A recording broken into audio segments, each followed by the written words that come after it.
And yes, here we go. A very good Sunday morning to you, Grenada. My dear friends, thank you so much. Taking the time to join us for today's edition of Sundays with George Grant. I'm he, and today happens to be the 28th day of April. It's Pump It Up Fun Day. Yeah. They're going to be walking all the way from Grand Dance down to the National Stadium. And I do wish you guys a wonderful walk.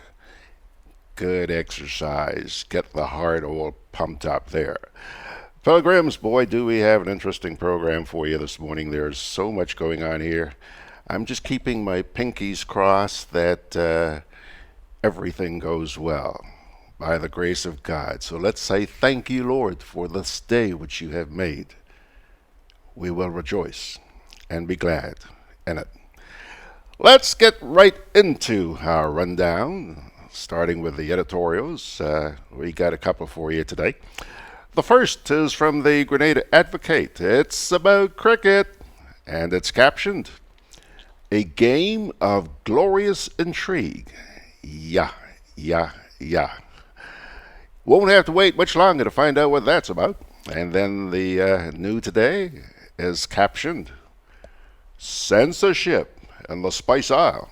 You've probably seen that on your Facebook page already this morning. Those are the two editorials we have, and we're going to be hearing from a little angel this morning. A very short piece, but nevertheless, she's there, and we're thankful. As far as interviews are concerned, I'm expecting a young lady to be here with us this morning, as she'll be so happy to hear me refer to her as a young lady. Wendy Crawford. She's just published a new book. It's captioned, "Sun Rising," S-O-N, Rising. And Wendy's an author and a professor down at the St. George's University. She's going to be our first guest this morning. Then, we promised you this last weekend, and as you know, we had our hiccups, so we weren't able to get it on. But the question, what has become of Mount Hartman? And what is becoming of our environment? Well, interesting piece, which I shot a couple of Saturdays ago. And my guests were Mandoo Seals and Ian Blakey. They're both tour operators, and they're both members of the Grenada Green Group. I certainly hope you'll enjoy that piece, and that it will also give you some food for thought about what is happening here with our environment. Our main feature this morning, we have got four guests. They are Dr. Patrick Antoine, who is a former ambassador to the Organization of Eastern Caribbean States. He's also an attorney at law. Citizen Rullow, Mr. John Rullow, public advocate. He's going to be with us, sitting right in here. Claudette Joseph, who's an attorney at law and somebody who's been keeping a very close eye on oil and gas development, or exploration, if you will, in Grenada. And pilgrims, I'm hoping this morning to have somebody all the way from the Azores. Yeah. He's an environmentalist by the name of Paton. And these folks are all going to be joining me. I am hoping very close to 10:30. They're going to be trying to answer the question we have here. Have we bungled our oil and gas exploration? That's a big question on the minds of a lot of people today. And hopefully get a step closer to answering that today, okay? Now, a few weeks ago, we had a gentleman by the name of James Pascal who was preparing to do a marathon to raise some money for a very worthy cause here in Grenada. There's the gentleman who has an operation called Attach a Leg, and they need funds. This gentleman does prosthetics for people who've lost their legs, prosthetics. And James is currently doing his marathon right now. And keep your pinkies crossed. I spoke to him just a few minutes ago. The hookup was okay. I say okay because, as usual, the internet is not what we would all like it to be. A very jerky picture. But we're going to try and hook up with him sometime after 10 o'clock this morning, okay? Let me take a quick look here. Peter is saying good morning from Long Island, where it's cool, and Grenada Sunshine saying good morning. Margaret saying morning, my peeps. Good morning to you, Max. Spice Babes Duncan is saying good morning. Oswin Lewis is there. Anthony Howard. And he's also saying good morning. And so is Ryan Jabon. And Bob Marichaux saying sorry to be late. You're not really late. It's only, 6 minutes after the hour. Anyhow, you guys are in the house. Nice to have you, and I thank you so much for taking the time to join us this morning. Okay?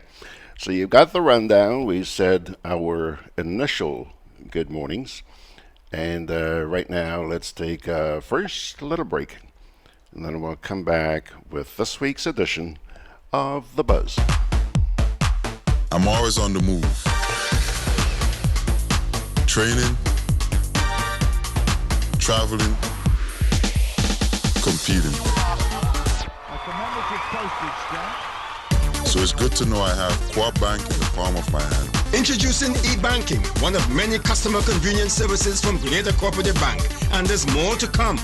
It's swift, simple, and secure. Welcome home. Boyo, they gonna fly with kite now. The wind picking up. I'm coming. Karim, what you doing? Fly my kite. Yeah, but not here. You can't fly kite near power lines, boy. Why not? The wind good. Because mommy say, kite threads conduct electricity. Yeah, kite. He's right. If your kite gets stuck in power lines, you can cause power outages, or even worse, you can get shocked. Come, let's go and fly them in the pasture. Yeah, that makes sense.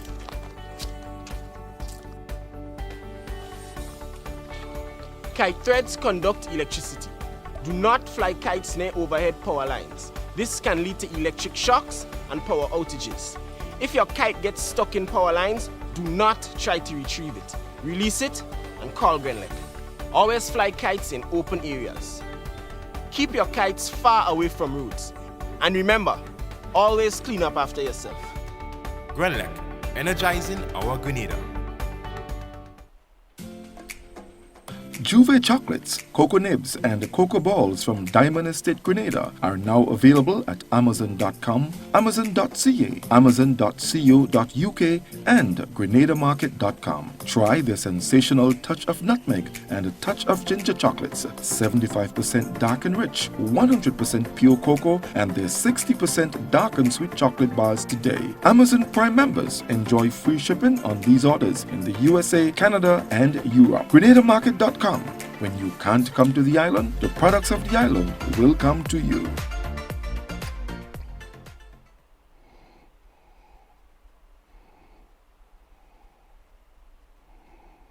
Alrighty, folks, in the past couple of minutes, we've been joined by Coylan Nash.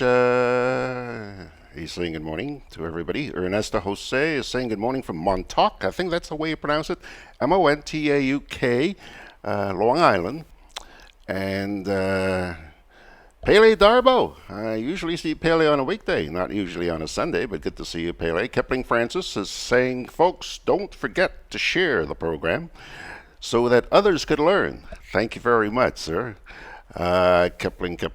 And Martin Carmichael Simon is also saying good morning. Benedict Cador is with us. Murray Jews is saying good morning from Alaska this morning, the Azores, Canada, the United States, the United Kingdom. Ooh boy, you guys are all over the place this morning. Nice to see you. Folks, let us now begin this week's edition of The Buzz. And as always, we will begin with an opening scripture. Consider it pure joy, my brothers and sisters, whenever you face trials of many kinds, because you know that the testing of your faith produces perseverance. Let perseverance finish its work, so that you may be mature and complete, not lacking in anything. If any of you lacks wisdom, you should ask God, who gives generously to all without finding fault, and it will be given to you. But when you ask, you must believe and not doubt, because the one who doubts is like a wave of the sea, blown and tossed by the wind. That person should not expect to receive anything from the Lord. Such a person is double-minded and unstable in all that they do.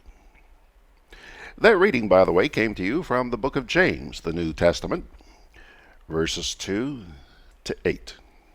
All right? 12 minutes after the hour, I mentioned to you that little angel is with us this week. Here she is. With so many things going wrong in the world today, it is difficult to convince anyone that human beings have been doing a good job at taking care of themselves. Studies have shown that people who tend to take care of themselves are concerned about the consequences of their actions, and by being concerned about their actions, they are inclined to be careful about choices they make. Life is all about choices, and it will be interesting to know how many people, including Grenadians, are truly concerned about choices. The human capacity to make choices and take decisions is powerful, and Grenadians need to exercise that power responsibly if there is any intention to make right all that has been going wrong on the Tri-Island state. Grenada's health sector, agricultural sector, education system, judicial system, and governance structure, to name a few, have problems and need to be fixed. Remaining complacent and accepting everything and anything that comes their way must not be a choice by Grenadians, since that will demonstrate that we are incapable of taking care of ourselves. Instead, we must educate ourselves and be educated in order to make sound and informed choices and decisions. Little angel. Told you, short and sweet, very much to the point. Thank you, little angel. Time's now 14 and a half minutes after the hour. Let's glance back here. Charles Normer is saying good morning. Jackie O is checking in from Washington. Good morning, Jackie. Alana Morris Van Tassel says, blessed morning to all. It's my happy birthday. Happy birthday, Alana. That's as far as I'm going to go, Alana. Never had the knack for singing. Give it a shot every once in a while. She says she's on her way to church here in Minnesota, so she's tuning in until service starts. Walk good, everyone. You too, Alana. Walk good. Put in a good word for us in church this morning. He listens. He listens. Yeah, I think that's it there so far this morning on Facebook.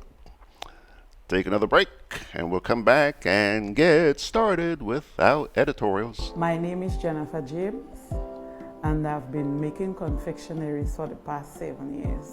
Growing up as a little girl, I always wanted to make these little things. Forge, sugar cake, tamarind ball, these little things. I read something actually, and it said that tamarind itself is very good because it eliminates fat from the liver. You get the mature tamarind and you crack it, you shell it out.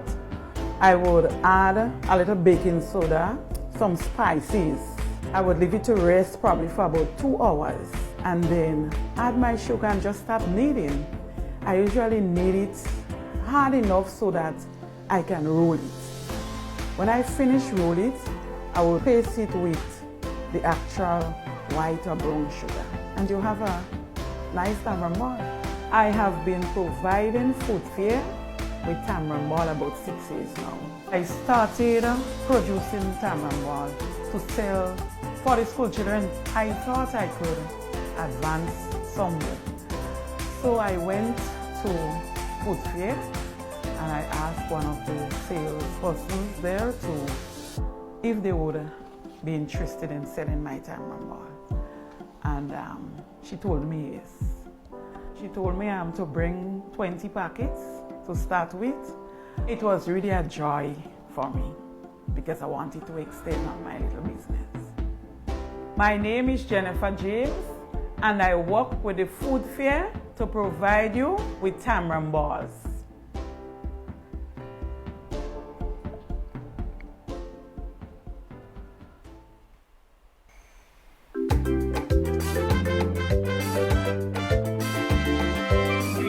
General Insurance Company, strength and stability. Grenadian General Insurance Company. Tell your friends, tell your family. We cover householders comprehensive, motor and even fire too. Contractors all risk burglary, public liability, professional indemnity, directors liability. And wait, we still have more. Come and find out more what you're waiting for. We are located on Scott Street, St. George's. For more information, call 440-2434. Tell everybody. Pump it up, pump it up. Pump it up, pump it up. Pump it up. Start the stride to a healthy lifestyle at the 2019 annual Pump It Up Family Fun Walk. There'll be more fun, more smiles, and more prizes for families and friends. Join us in Carrickoo on April 7th at 4 p.m. as we walk from the Harveyvale playing field to the Hillsborough tennis court. And in Grenada on April 28th at 4 p.m. from the Montrouge playing field to the National Cricket Stadium. Packages cost $20 per person for up to 2 individuals and $15 per person for groups of 3 or more. Come out in your numbers to help us raise funds towards re-establishing the Carlton Home. Welcome home. Margaret here says that she loves that food fair infomercial. Not just the infomercial, Mags. I love what food fair is doing for its community. Very, very well done. Thank you, Mr. Philbert Lewis. Appreciate it. Chester's sending greetings from Zurich, Switzerland. And by the way, I forgot a little while ago to check in with Rumble Chat. Isaac says, "Good day, George and class, and a very good week to all. I'm concerned that the brainchild, I believe, of traffic lights in Grenada is Gregory Bowen. And the system is in a very poor state with only one light operational. And instead of getting them working, Gregory is busying himself with fighting Grenlec in court for control of the industry, which we, the people, think Grenlec is doing a good job. So please, Mr. Bowen, leave Grenlec alone and get your traffic lights operational." Jabon, hello, Jebby. He's saying good morning to you, George and class. Looking forward to an education day. We'll do our best. Thanks a lot, Jabon. Pilgrims, here comes your first editorial on this, the 28th day of April. It's from the Grenada Advocate, published this past Wednesday. It is captioned, "A Game of Glorious Intrigue." Quote, "Do we only want to win the World Cup? We need to think about the future of West Indies cricket. Those pilgrims are the words of Michael Holding. As the West Indies cricket squad prepares for the International Cricket Council's World Cup in England later this year, that's to be preceded by a brief tour to Ireland, the regional fan will be hoping for a more positive result than our current world ranking portends. After all, the team's performance during the recent home series against England would have renewed that hope that lives eternally in the breast of the supporters of the regional team that we might, one day, relive the glorious summers of 1975 and 1979 when we ruled the international ODI format of the game. But much has happened since then. Some regional political leaders and others have had actualized their earnest hopes for the removal of Mr. Dave Cameron as the president of Cricket West Indies, when Mr. Ricky Skerritt was recently elected to fill that role. As is par for the course in regional politics or regional political circles, this regime change seems to have provided the catalyst for a wholesale revision of the status quo in terms of the coaching staff and the selection panel. Given the recent comparative success of the team after some abysmal performances, it might have been reasonably considered that we had at last turned the proverbial corner, and that to change horses in midstream, as it were, would be a most prudent course of action.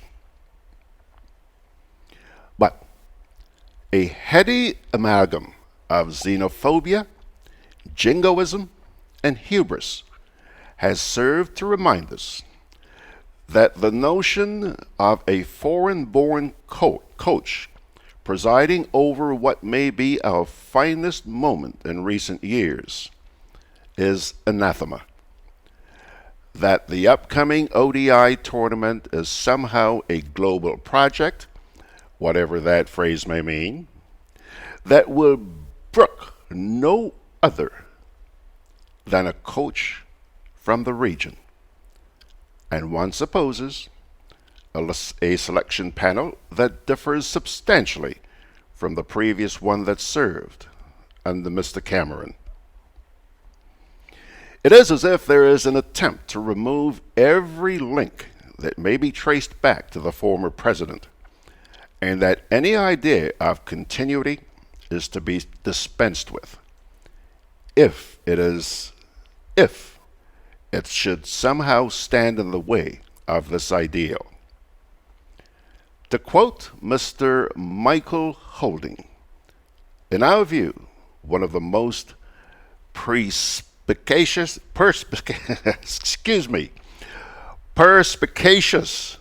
commenters on the game, you don't go into a business and just change everything. You've got to go into the business, study how the business operates, and deal with the people that are in there, and find out how things need to be changed. I'm not saying don't change anything.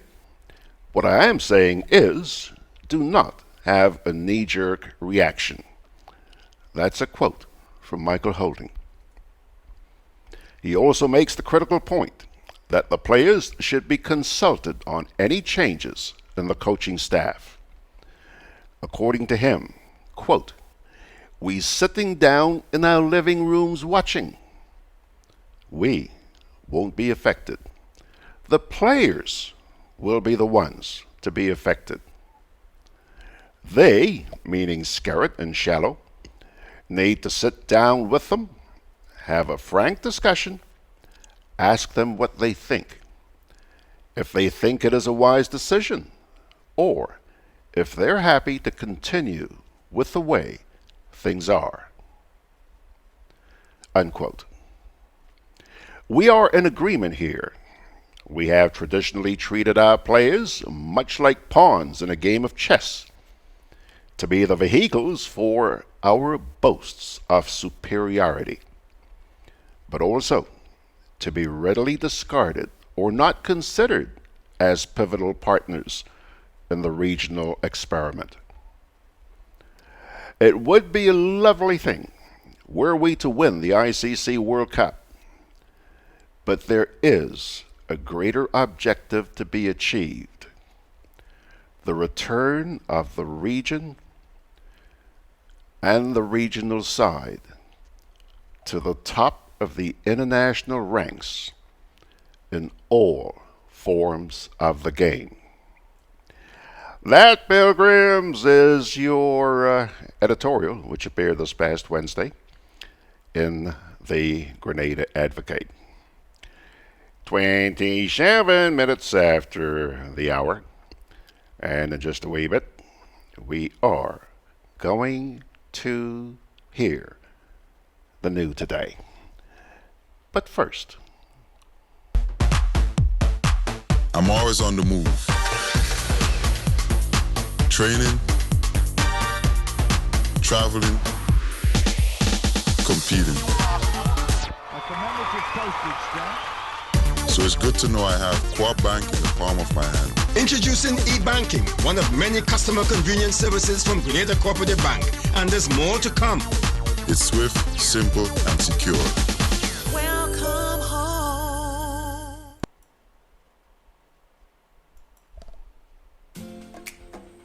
Juve chocolates, cocoa nibs, and cocoa balls from Diamond Estate Grenada are now available at Amazon.com, Amazon.ca, Amazon.co.uk, and GrenadaMarket.com. Try the sensational touch of nutmeg and a touch of ginger chocolates, 75% dark and rich, 100% pure cocoa, and their 60% dark and sweet chocolate bars today. Amazon Prime members enjoy free shipping on these orders in the USA, Canada, and Europe. GrenadaMarket.com.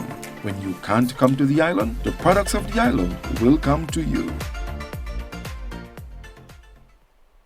Boyo, they gonna fly with kite now. The wind picking up.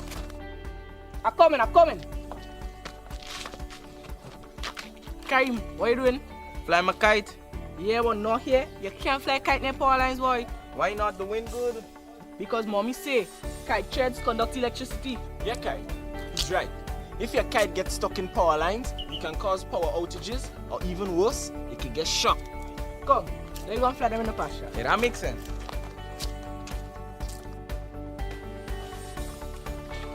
Kite threads conduct electricity.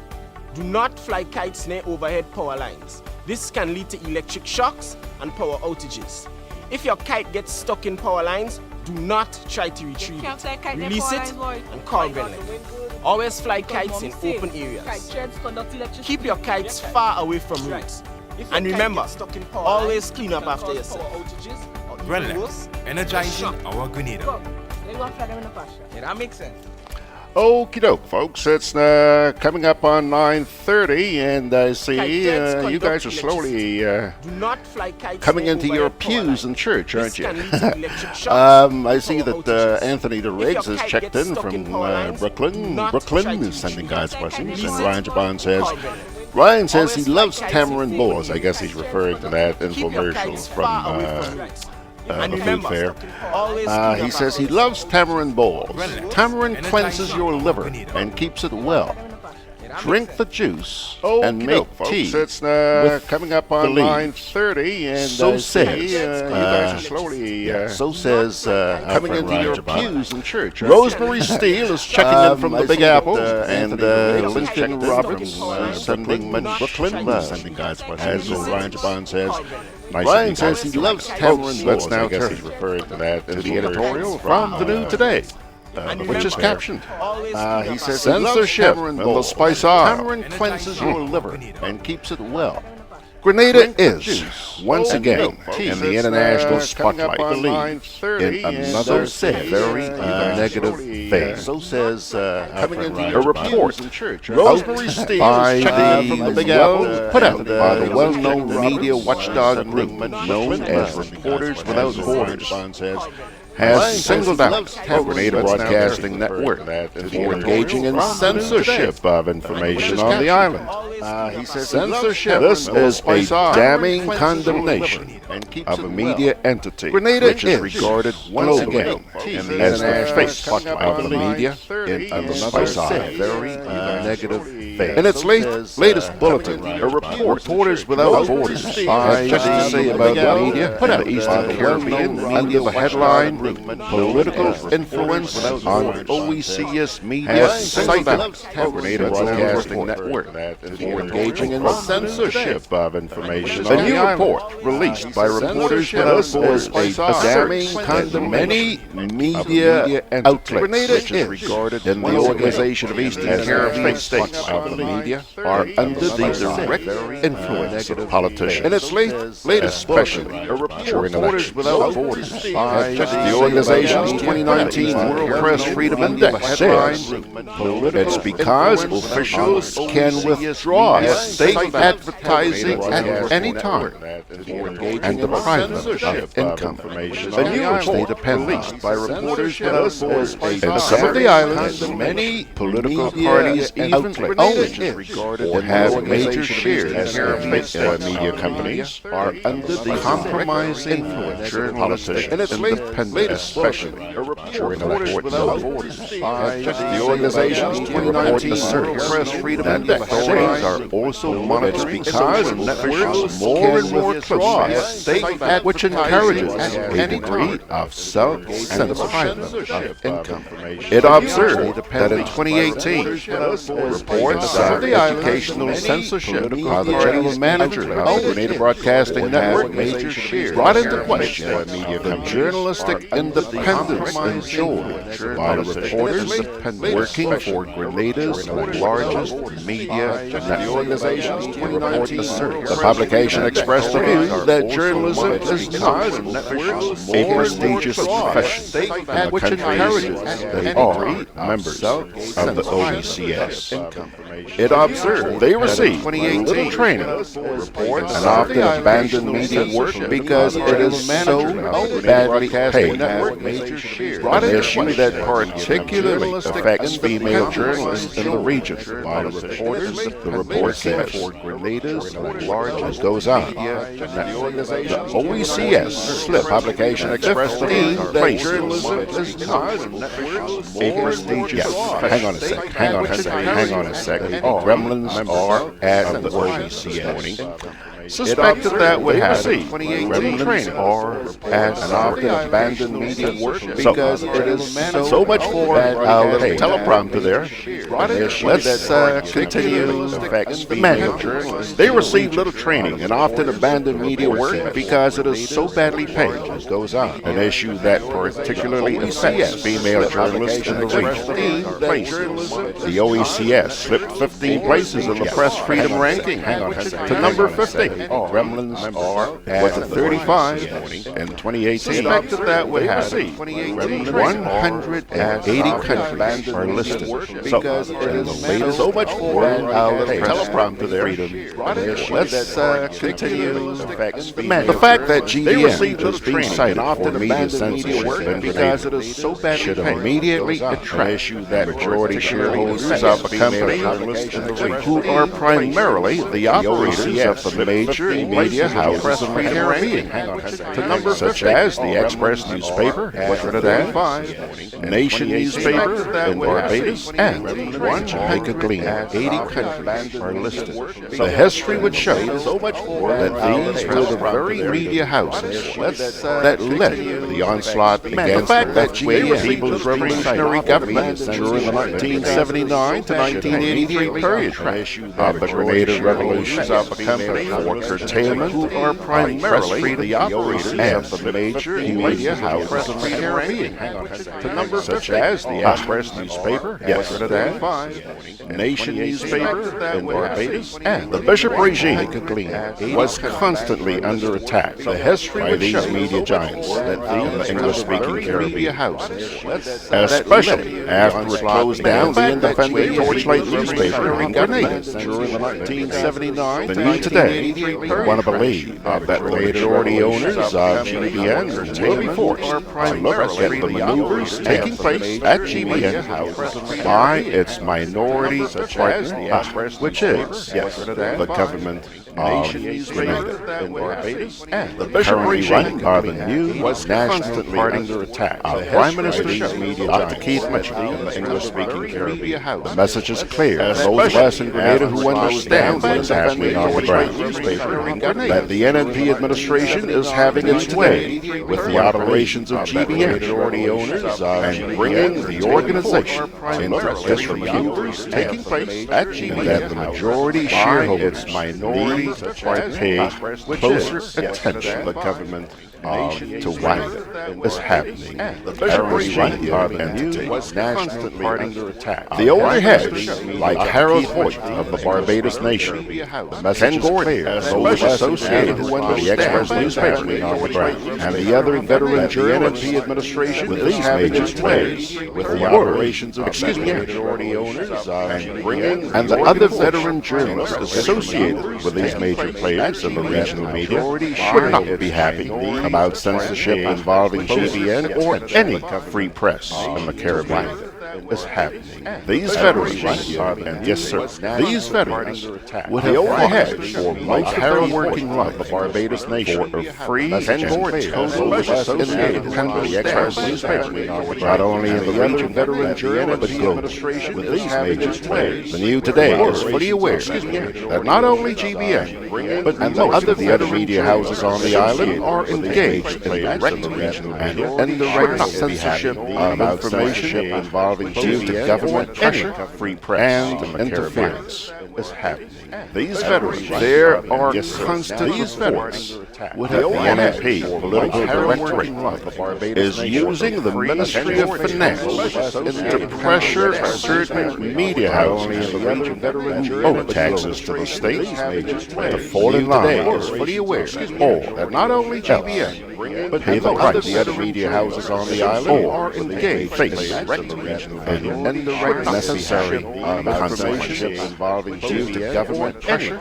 A former NNP cabinet member openly stated that a certain religious figure who was a major tax collector for government and supporter of the regime Ministry of Finance was often used as the hatchet media against media houses who owe taxes for state payment of taxes fall in line with treasury.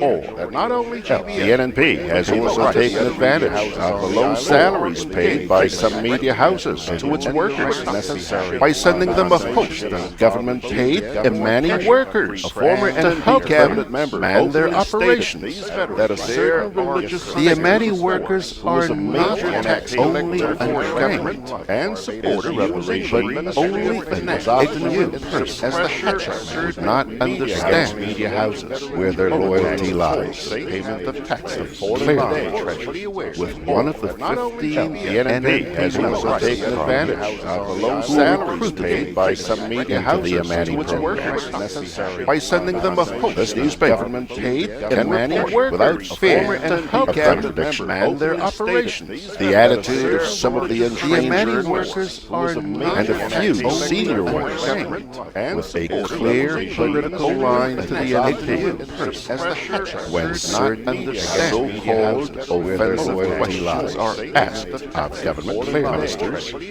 at the weekly post-cabinet press conference. It is nothing but shameful the behavior of these posers in the media who are nothing but a disgrace to the attitude of some of the past our way, and the likes of T.A. Marish, Alistair Hughes, and Leslie Sion who knew what it was to be bold, fearless, and questions of the media profession. At the weekly post cabinet, it is against this background that the new today, it is nothing, would like to see the majority shareholders of GBS posing seriously address the concern expressed by Reporters Without Borders and to remove the suspicion that they are only interested in the profit and financial returns from their Grenada operations. As that of the media profession. As the editorial, it is against this background this past week that the new today, it is would like to see the majority shareholders of terribly sorry about those little hiccups, but the gremlins are at work this morning. Without Borders, and to remove the suspicion that they are only interested in the profit and financial returns from their Grenada operations. I'm a little puzzled by what you guys did. Hold on, I see some comments. It is against this background this past week that the new today, it is would like to see the majority shareholders of terribly sorry about those little hiccups, but the gremlins are at work. You need to go to a break and fix the problems and to remove the suspicion that they are. Martin says they don't want profit. Us to hear what you say. Okay, folks. Okay. I'll tell you what. I really can't explain to you what is happening here. I'm a little puzzled, but if you just hang on a second, it is against this background. Let's try and take a look. My name is Majority shareholders and Derby, sorry about those little growing up hiccups. as a little girl, I always wanted to be break and fix the problems. I read something Says they don't want profit. Us to hear what you say. Okay. I'll tell you what. I really can't explain to you what is happening here. Just hang on a second. It is against I would add a little baking soda, some spices. I would leave it to rest probably for about 2 hours. And then add my sugar and just start kneading. I usually knead it hard enough so that I can roll it. When I finish, I read some. I will taste it with the actual. Okay. And you have I'll tell you what. I have been providing sleep you get the mashed potatoes. And starting produce shelter. I would add a little baking soda, some spices. I would leave it to rest probably. So I went and add my sugar and just start kneading. I usually knead it hard enough so that if they would, I can roll it in. When I finish, I read some. I will taste it with the actual. Told me I have to bring 20 packets. I'll tell you what. I have really enjoyed it. You get the mashed potatoes. My name is Jennifer Day, and I work with the food fair to provide you with tamarind balls. I was able to rest properly. So I went and I usually knead it hard enough so that if they would, I can do it. When I finish, I rest Grenadian General Insurance Company, strength and stability. Grenadian General Insurance Company, tell your friends and your family, we cover household as comprehensive. Motto and even fire too. Contractors always burglary, public liability, professional indemnity, directors liability, and wait, we still have more. Come and find out more what you're waiting for. We are located on Scott Street, St. George's. For more information, call 440-2434. Strength and stability. Grenadian General Insurance Company. Tell your friends and your family. Alrighty, folks, still haven't been able to put our finger on the problem, but we are working on it. I want you to keep monitoring this and let me know. In the meantime, you take a look at this. Juve chocolates, cocoa nibs, and cocoa balls from Diamond Estate Grenada are now available at Amazon.com, Amazon.ca, Amazon.co.uk, and GrenadaMarket.com. Try the sensational touch of nutmeg and a touch of ginger chocolates, 75% dark and rich, 100% pure cocoa, and the 60% dark and sweet chocolate bars today. Amazon Prime members enjoy free shipping on these orders in the USA, Canada, and Europe. GrenadaMarket.com. When they can't come to the island, the products of the island will come. Juve chocolates, cocoa nibs, and cocoa balls from Diamond Estate Grenada are now available at Amazon.com, Together with you, our customers, we energize our community. Together with you, we energize our economy. We are working together to give our nation a better tomorrow. 60% you, we energize our future. Amazon Prime members together we energize our nation. USA, Canada, and thank you GrenadaMarket.com. for partnering with us come to the island. as we energize our spice. Friendly, energizing our Grenada. Grenada are now available at Amazon. Okay, yep. Together with you, Gremlins are at work. That's all I have to say this morning. Gremlins are at work, but we're going to continue trying to resolve the issue. In the meantime, I'm going to play you right now this little piece that we put together a couple of weeks ago about what's happening to the environment, in particular down at Mount Hartman. Take a look at this. It's called Pure What? Energizing our Grenada. Okay, yep. Gremlins are at work. That's all I have to say this morning. Gremlins are at work, but we're going to try to resolve the issue.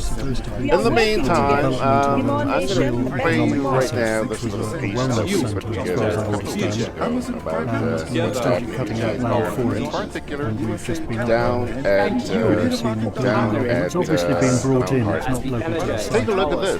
But don't forget that this is also regionally renowned, if not internationally renowned, bird sanctuary. Okay, yep. You see birds here that you don't see in many other places, and it is one of the very few places where the Grenada dove still exists. Lose that, we've lost our identity, and we've lost a lot of our attraction, and we have lost the respect of a lot of potential tourists with their money who expect people to look after their backyard.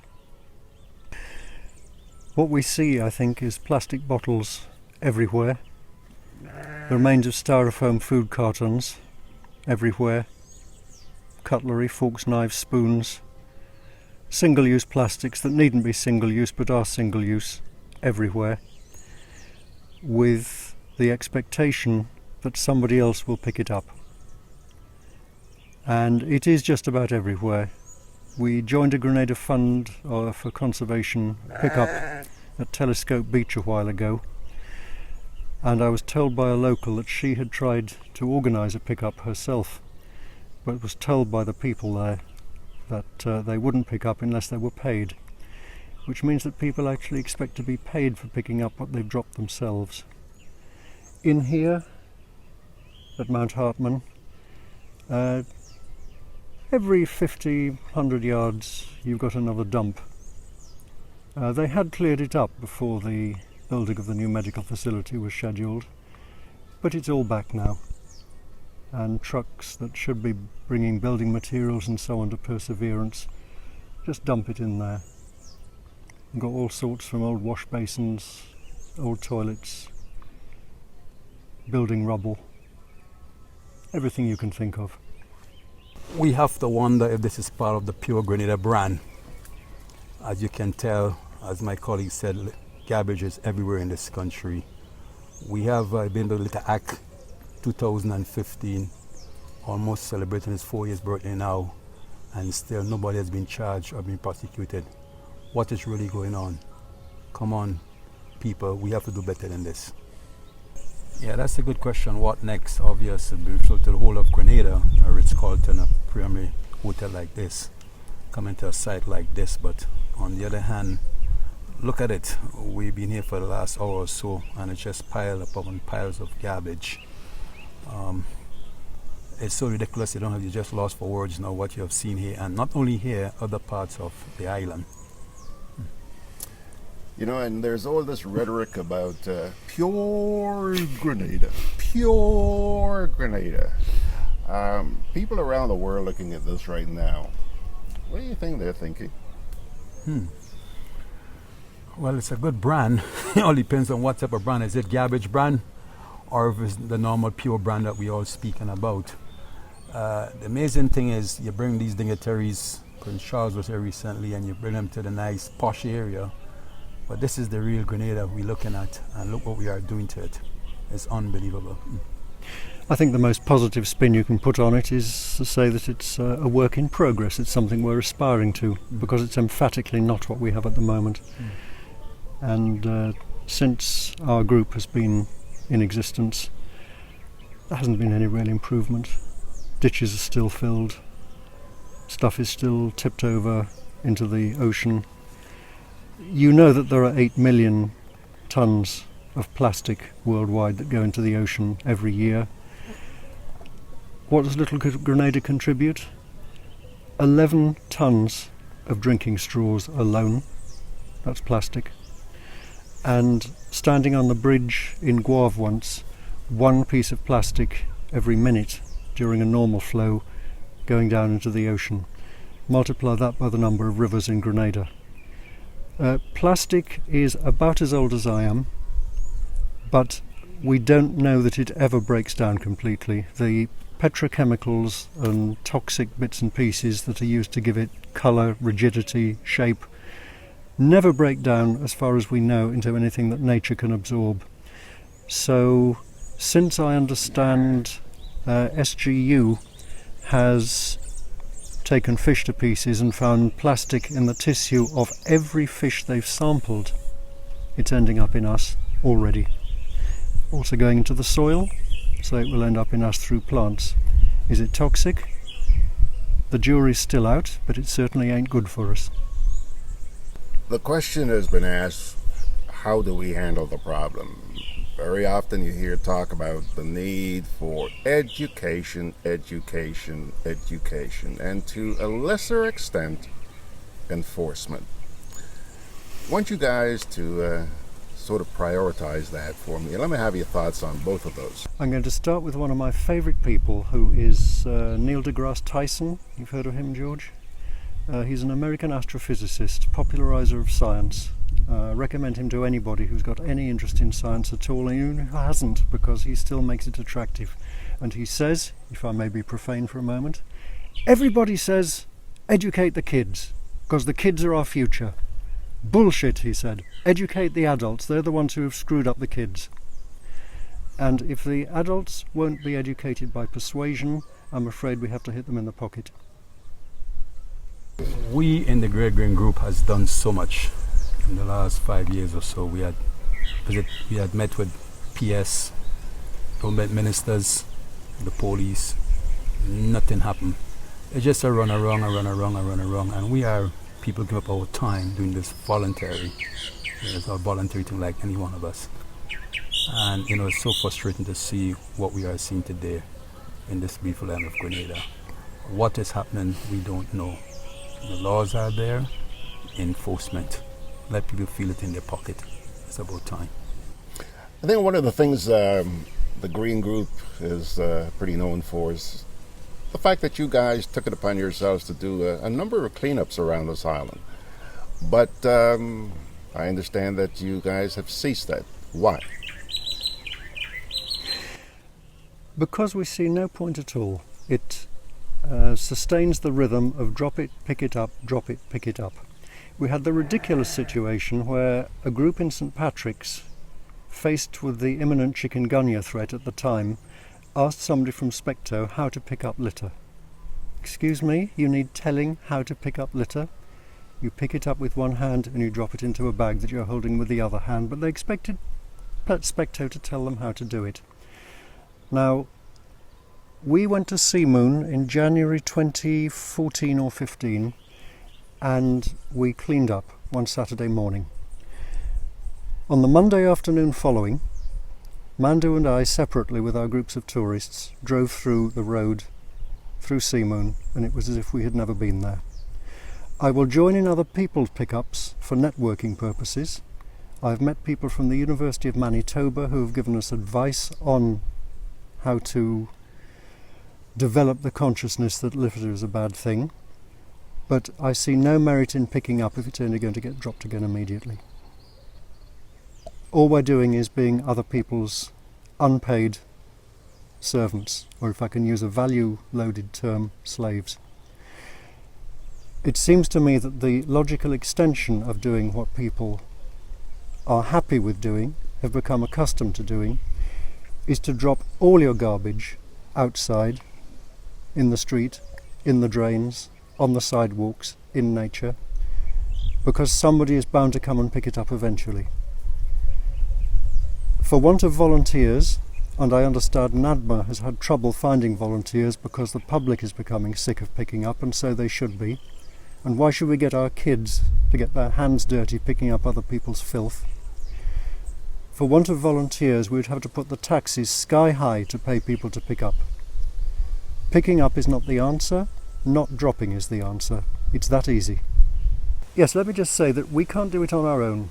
We're a little committee of people who sit in a room with lots of fans on Facebook and what have you saying, yes, we agree with you, yes, you're right, yes, you must do this, yes, it's appalling. We need support. We can't do it on our own.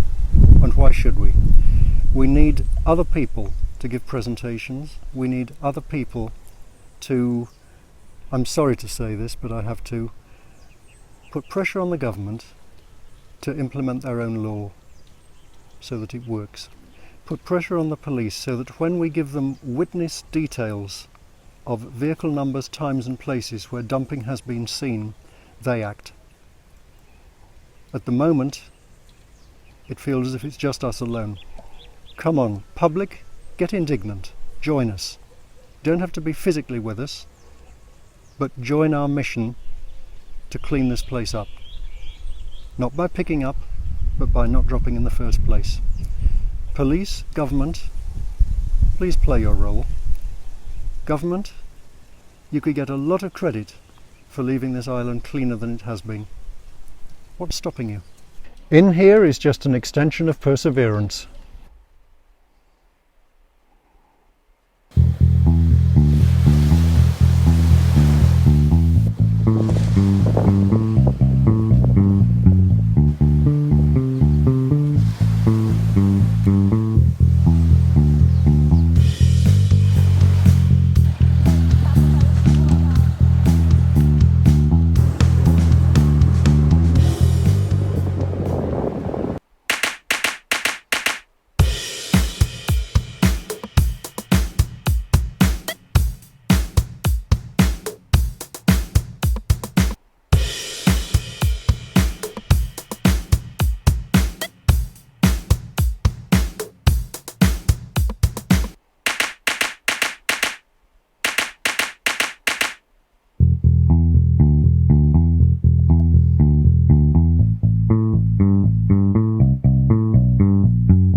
Wow.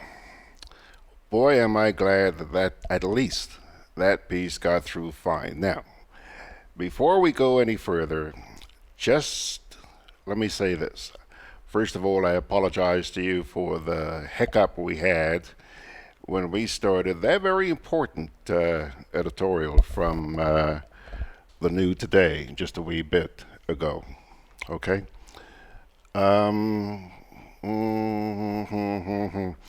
Yeah. Don't be too quick to point fingers. Don't be too quick. don't be too quick, okay? You guys know about my belief, and my belief is that all things work together for good for those who love the Lord. You know that I do, okay? So please, don't be too quick. Now, I'm hoping that our next segment, we're expecting a phone call from, not a phone call, but a Zoom call from James Pascal in just a few minutes. He's doing that marathon this morning, and we're going to try to get him on the air. While you were watching that piece, a number of you were commenting. Somebody agreed here. Janice says, very true, Mandoo. I'm not sure exactly which of Mandoo's comments. But Ernesto says, I think we've been having a garbage problem in Grenada. What about the nursery rhyme, bits of papers lying on the floor? Maybe. We need to be singing again. Meckerman Alexander says, I drove down there a few Saturdays ago and I saw what is in that video. Our people have to be more responsible. Further to that, those in authority abandoned the area. Ryan says, plastics must be banned from the island of Grenada. Now here's an interesting one. Ernest Richardson says, boring. Well, Ernest, thank you very much for your comment. I'm not sure exactly what was boring, since you have chosen not to let us know. But Margaret Francis says, he makes a great point. It's not about picking up. It's about not dropping it in the first place. Thank you, Margaret. And then Ernest Richardson comes back again and says, boring. Boy, looks like he has something he wants to get off his chest. Well, too bad he can't be a little bit more specific. Anthony the Rig says, where does the seepage from the dump in Perseverance go? Ryan says, thanks. Your stream is strong and clean. Ernest Richardson says, well, never mind. I'm not going to dignify him by reading that on the air. He's responding to Margaret. It takes old types to make up the world. It takes old types to old types. And Anthony de Riggs responds by saying, Ernest, this is not your type of program. Maybe, Anthony. Okay, so there you have it, folks. There you have it. Now, just let me explain this. We are, there he is, there he is, there he is. I can see him now. Let's see if we can also hear him. Hello, James. How are you? George, good morning. I'm hot. Okay, James, hold on a sec. Obviously, you're having some issues with your internet this morning. I am seeing you, a very, very jerky picture, but I am not hearing you. So what I'd like you to do for me, please, is talk to the audience about what you're doing right now. How about that?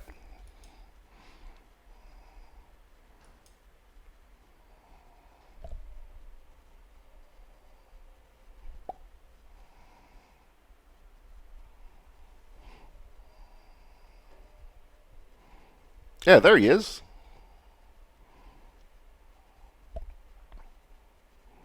There he is. James, just talk about what you're doing.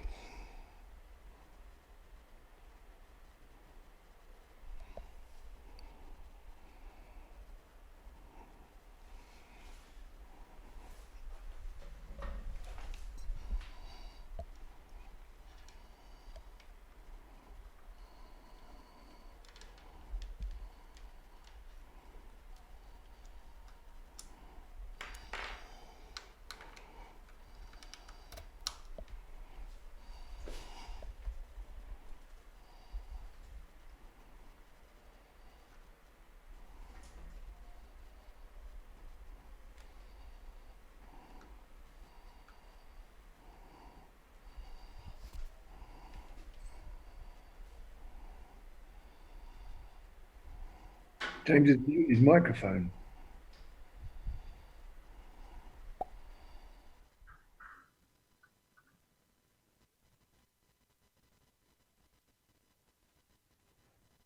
George, can you hear me by any chance? I'm on the group as well.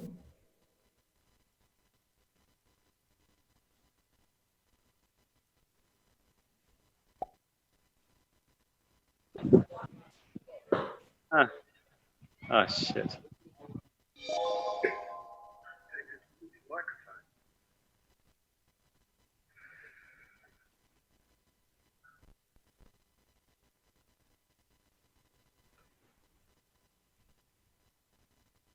George, can you hear me by any chance? I'm on the group as well.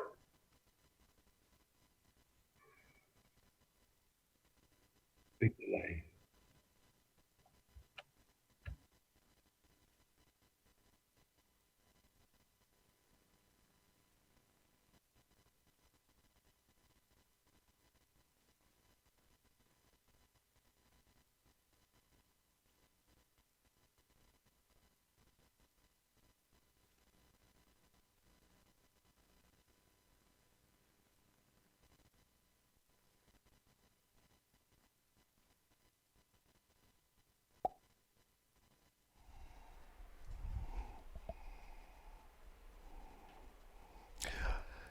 Did I tell you? Yeah, it's going to be an interesting morning, boy. It's going to be an interesting morning. The face you're seeing there is not James. That is the face of Sean Paton. Hello, Sean. Can you hear me? Yes, George, I hear you loud and clear. I see the confusion. Sean is hearing us loud and clear. Folks, we obviously lost James. But Sean, I just want you to hang on. Please go back and read my email, the invitation that I sent to you, and we'll get to you guys a little later on when Patrick and the gang arrive. We are obviously having problems this morning, as usually happens when you have very important issues to deal with on this program, you know. But this too shall pass. I'm an optimist. Yeah. Let me take a little break here. Come back. Start the stride to a healthy lifestyle at the 2019 annual Pump It Up Family Fun Walk. There'll be more fun, more smiles, and more prizes for families and friends. Join us in Carriacou on April 7th at 4 p.m. as we walk from the Harveyvale playing field to the Hillsborough tennis courts, and in Grenada on April 28th at 4 p.m. from the Monrouge playing field to the National Cricket Stadium. Packages cost $20 per person for up to 2 individuals and $15 per person for groups of 3 or more. Come out in your numbers to help us raise funds towards re-establishing the Carlton Home. Welcome home.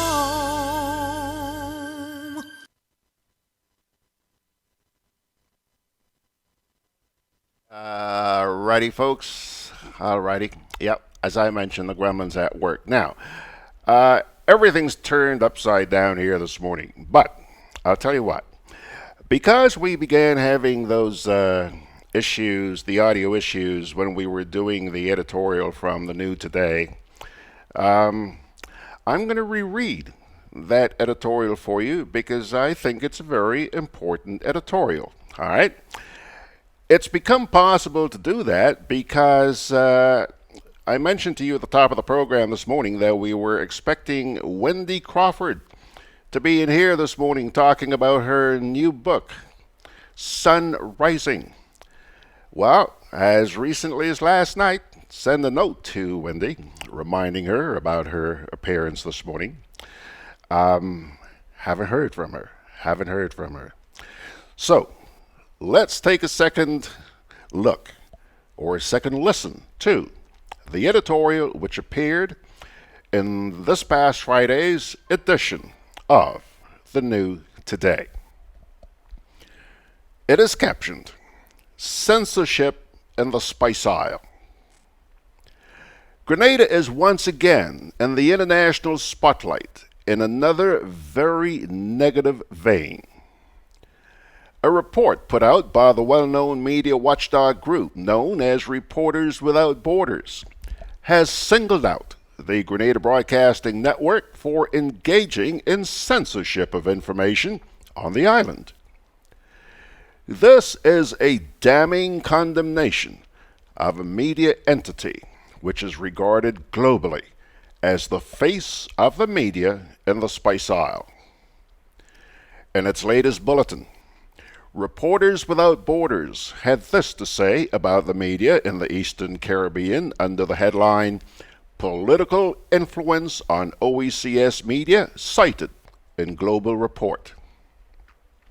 Quote, a new report released by Reporters Without Borders asserts that many media outlets in the Organization of Eastern Caribbean States are under the direct influence of politicians, especially during elections. The organization's 2019 World Press Freedom Index says it's because officials can withdraw state advertising at any time and deprive them of income they depend on.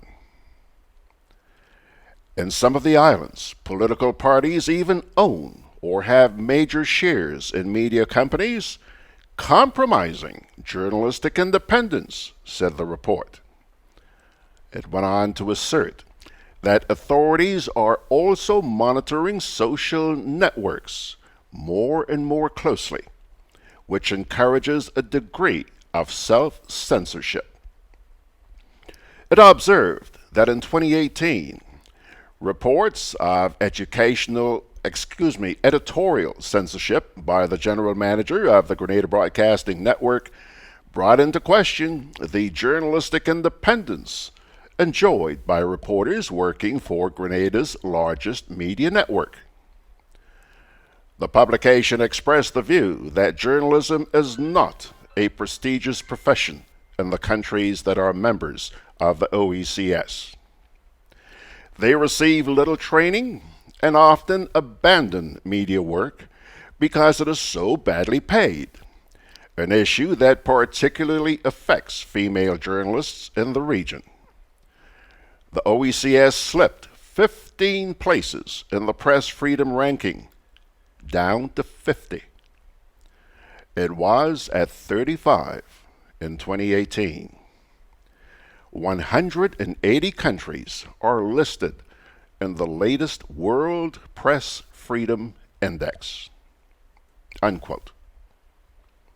The fact that GBN is being cited for media censorship in Grenada should immediately attract the majority shareholders of the company, who are primarily the operators of the major media houses in the Caribbean, such as the Express newspaper in Trinidad, Nation newspaper in Barbados, and the Jamaica Gleaner.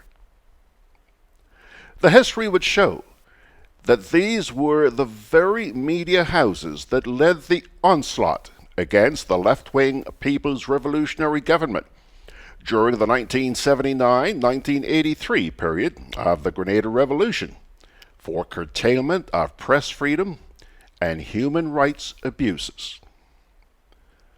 The Bishop regime was constantly under attack by these media giants in the English-speaking Caribbean, especially after it closed down the independent Torchlight newspaper in Grenada. The New Today would want to believe that the majority owners of GBN will be forced to look at the maneuvers taking place at GBN by its minority partner, which is the government of Grenada, currently run by the new National Party of Prime Minister Dr. Keith Mitchell. The message is clear for those of us in Grenada who understand what is happening on the ground, that the NNP administration is having its way with the operations of GBN and bringing the organization into disrepute, and that the majority shareholders need to pay closer attention to what is happening at this media entity. The older heads, like Harold Hoyt of the Barbados Nation, Ken Gordon, who was associated with the Express newspaper, and the other veteran journalists associated with these major players in the regional media would not be happy about censorship involving GBN or any free press in the Caribbean. These veterans would have fought for most of their working lives for a free and totally independent press, not only in the region, but globally. The New Today is fully aware that not only GBN, but most of the other media houses on the island are engaged in direct and indirect censorship of information due to government pressure and interference. There are constant reports that the NNP Political Directorate is using the Ministry of Finance to pressure certain media houses who owe taxes to the state to fall in line, or else pay the price, or face the necessary consequences.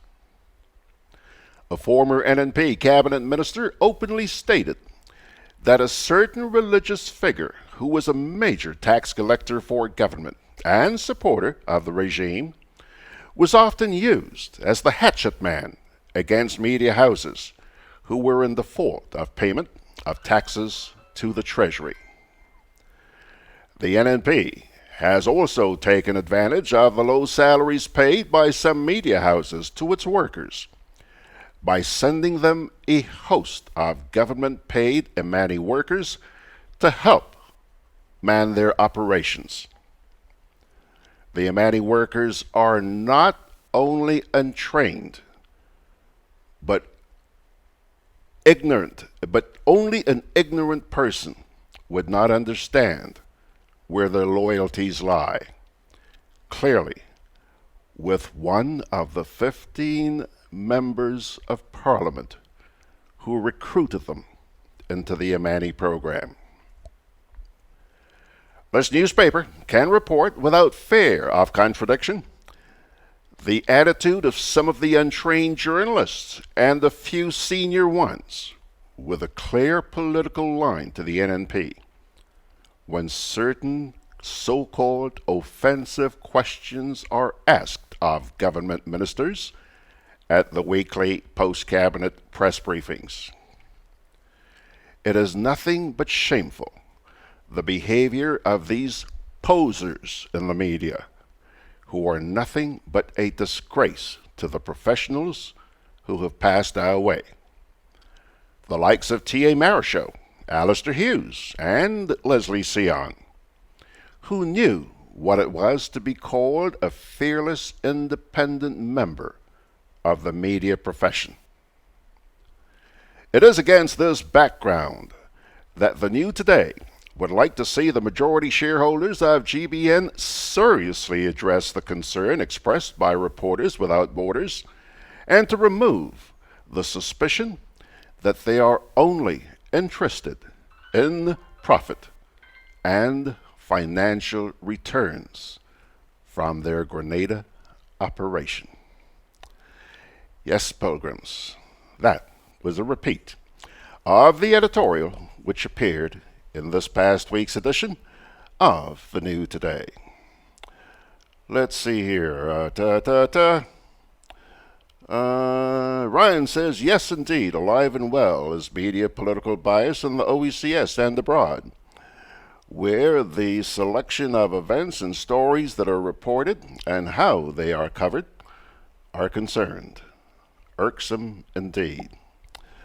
Okay, boy, I'm a little bit worried right now because a little while ago you guys were not hearing the audio from James, which means that since we're using the same mechanism to bring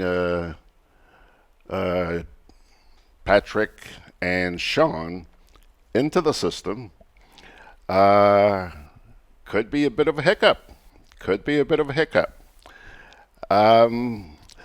there is Sean. I'm going to pull him up again. Sean, by the way, is all the way out in the Azores, way across the Atlantic. Good morning, Sean. I'm going to try and see if I can hear you once again. Are you hearing me? I'm hearing you loud and clear, George. I don't think James was hearing you. Good morning to all your listeners, by the way. Yes, I am hearing you now, Sean, loud and clear. So that's a ray of light for us. Thank you very much for joining us. And we're going to get back to Sean in just a wee bit. But it's now 20 minutes after the hour. And let me see here.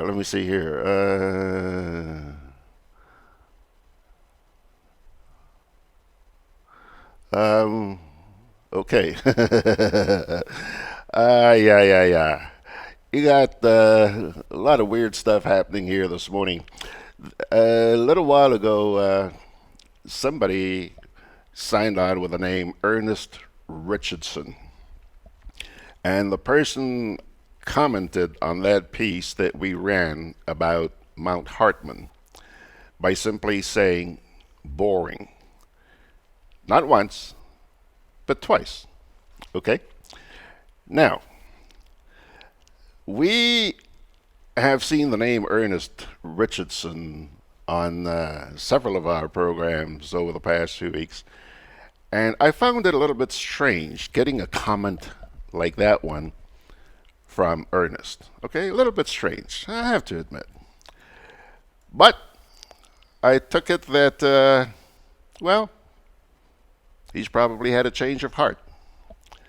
Well, now I'm seeing a post here from an Ernest Richardson. Now, he says, "Good morning. This is the true Ernest Richardson. Somebody stole my account. I have to check it out." Now, what's going on here? I know it happens on Facebook. I know it does happen on Facebook, okay?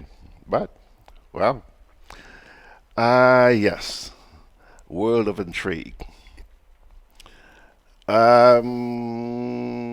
Kipling Francis says, "Don't blame the NNP. They are living up to the real meaning of their name. Natural Nuisance Party." Oh, Kippy. Ernesto says, "In my opinion, I think GBN failed Grenada immensely when it comes to this administration in their recklessness in our country's affairs." Walter Cameron says, "George, that's not news. I observed that since I returned to Grenada in 2014. GBN, WeFM, Real FM are the main culprits. I heard one of them say they wouldn't bite the hands that feed them. Another one said to a listener, if the PM said something, he should believe him. That's not independent journalism." So says Walter Cameron. You know, folks, what I really, really like about this program is that, and that's the reason why Georgie keeps getting in hot water. I believe, I may not always agree with what you say, but that's beside the point. I do believe that you deserve to have the right to express your feeling, as long as you're not being, vulgar or slanderous or, gross or anything like that. I try to stay away from that stuff. And so we provide this platform where you got something you want to get off your chest. Yeah, please feel free to do it. I don't know why some people find that so hard to come to grips with. But it's not going to change me. You know what I've been through because I've been fair and honest, and I'm prepared. I've been told there's more coming. I'm prepared to face it because I believe in your rights, and I have an obligation to help you. I see something wrong happening, or something that not just I, but a lot of people may think is wrong, unjust, unfair. Yeah. Well, I'm going to speak about it without fear. Without fear. Without fear. Let me take a little break. We'll come on back. Juve chocolates, cocoa nibs, and cocoa balls from Diamond Estate Grenada are now available at Amazon.com, Amazon.ca, Amazon.co.uk, and GrenadaMarket.com. Try their sensational touch of nutmeg and a touch of ginger chocolates, 75% dark and rich, 100% pure cocoa, and their 60% dark and sweet chocolate bars today. Amazon Prime members enjoy free shipping on these orders in the USA, Canada, and Europe. GrenadaMarket.com. When you can't come to the island, the products of the island will come to you. My name is Jennifer James, and I've been making confectionaries for the past 7 years. Growing up as a little girl, I always wanted to make these little things.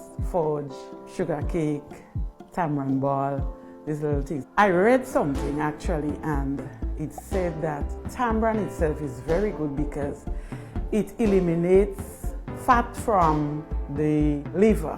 You get the mature tamarind and you crack it, you shell it out. I would add a little baking soda, some spices. I would leave it to rest probably for about 2 hours and then add my sugar and just start kneading. I usually knead it hard enough so that I can roll it. When I finish roll it, I will paste it with the actual white or brown sugar, and you have a nice tamarind ball. I have been providing food fair with tamarind ball about 6 years now. I started producing tamarind ball to sell for the school children. I thought I could advance somewhere. So I went to food fair and I asked one of the salespersons there if they would be interested in selling my tamarind ball. And she told me yes. She told me to bring 20 packets to start with. It was really a joy for me because I wanted to extend on my little business. My name is Jennifer James and I work with the food fair to provide you with tamarind balls.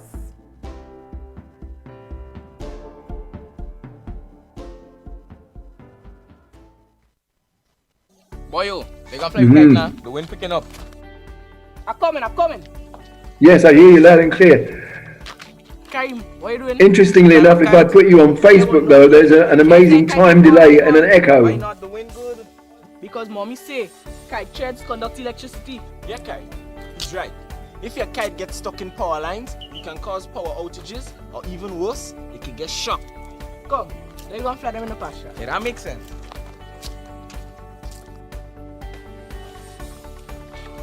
Kite threads conduct electricity.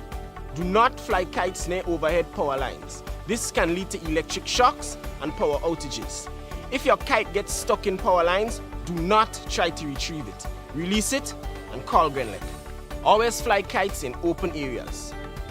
Keep your kites far away from roads.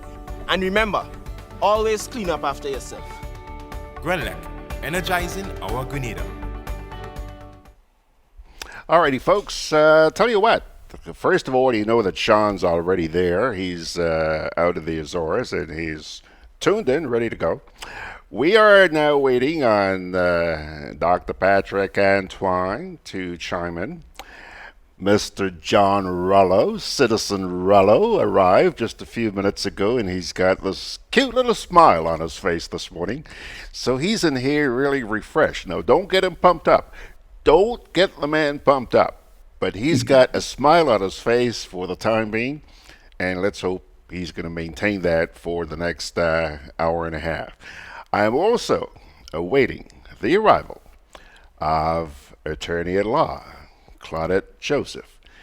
This is a lady who has been keeping her eye very much on what's been happening as far as the oil and gas exploration is concerned. Not just oil and gas, but a lot of things going on in the country. She's been keeping an eye on things and trying to open the public's eyes to what's going on and what's not going on, okay?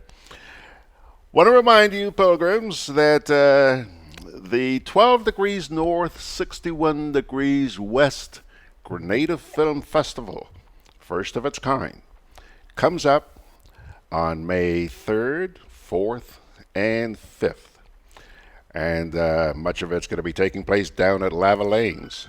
You can go to their website and you learn a lot about that. Not only are they going to be screening a lot of Grenadian and African films, but, in addition to that, they're going to be putting on seminars and workshops, trying to help those of you who have this desire to get into the film industry, the motion picture business.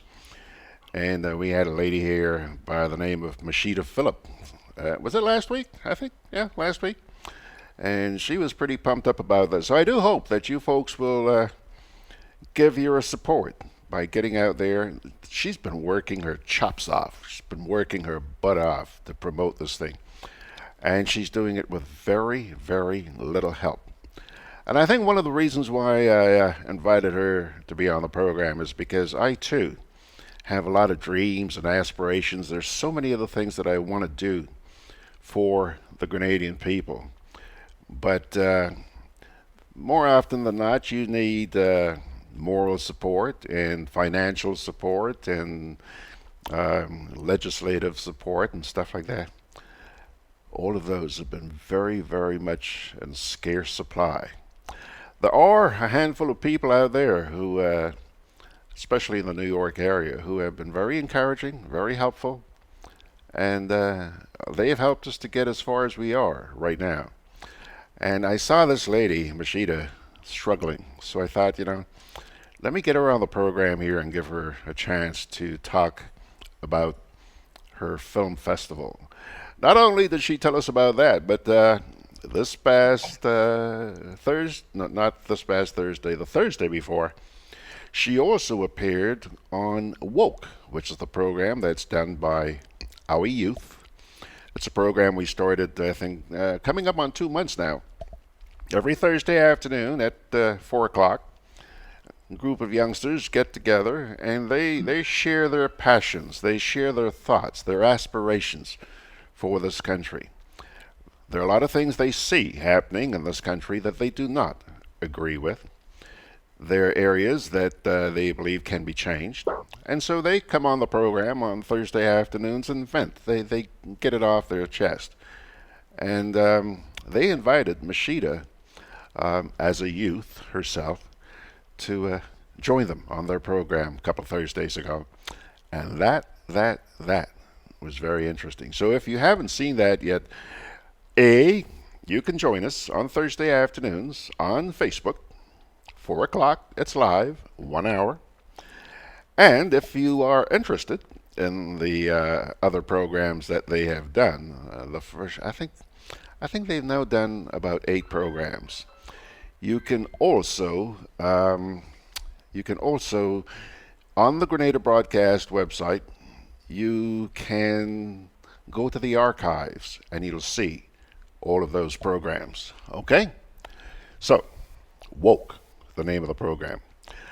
Meckerman Alexander says, George, just media there is censorship all over Grenada, in the ministries, at the schools, and the churches, and the Amani, all because NNP have their cronies all over.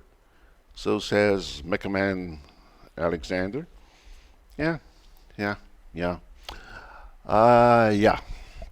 Okay. Take another break. I'll come back. Start the stride to a healthy lifestyle at the 2019 annual Bump It Up Family Fun Walk. There'll be more fun, more smiles, and more prizes for families and friends. Join us in Carriacou on April 7th at 4 p.m. as we walk from the Harveyvale playing field to the Hillsborough tennis courts. And in Grenada on April 28th at 4 p.m. from the Montrouge playing field to the National Cricket Stadium. Packages cost $20 per person for up to 2 individuals and $15 per person for groups of 3 or more. Come out in your numbers to help us raise funds towards re-establishing the Carlton Home. Welcome home. Conveniently located in the Grand Shopping Center, for over 40 years, Food Fair has provided quality service at affordable prices. Now, grocery shopping is made easier and more convenient from the Food Fair web store. Hey, babe. Listen, I need you to go down to Food Fair to get some groceries. All right, no problem. Right away. Thanks, babe. What are you doing? You're supposed to be going Food Fair to get a grocery, man. I am, but didn't you know you can order your groceries online from the Food Fair web store? Are you serious? Of course. All you have to do is just to log on to www.foodfair.gd with credit card in hand, and with an order of $100 or more, Food Fair Granadas will deliver up to 3 miles away. And you don't even have to worry about your information, you know. Their safety measures are excellent. So hold on. You just order online and Food Fair will deliver to you? Yep. Oh, baby, better hurry up and order, man. I already did. They should be here any minute now. Enjoy easy online shopping anytime from your home or office from the Food Fair web store. Food Fair, where you can fill your baskets without emptying your pockets. My name is Jennifer James, and I've been making confectionaries for the past 7 years. Growing up as a little girl, I always wanted to make these little things. Fudge, sugar cake, tamarind ball, these little things. I read something actually, and it said that tamarind itself is very good because it eliminates fat from the liver. You get the mature tamarind and you crack it, you shell it out. I would add a little baking soda, some spices. I would leave it to rest probably for about 2 hours and then add my sugar and just start kneading. I usually knead it hard enough so that I can roll it. When I finish roll it, I will paste it with the actual white or brown sugar and you have a nice tamarind ball. I have been providing Food Fair with tamarind ball about 6 years now. I started producing tamarind ball to sell for the school children. I thought I could advance somewhere. So I went to Food Fair and I asked one of the salespersons there if they would be interested in selling my tamarind ball. And she told me yes. She told me to bring 20 packets to start with. It was really a joy for me because I wanted to extend on my little business. My name is Jennifer James and I work with the Food Fair to provide you with tamarind balls.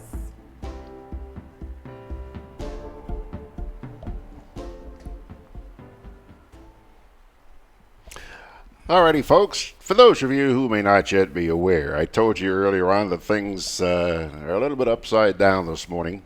And boy, are they really upside down.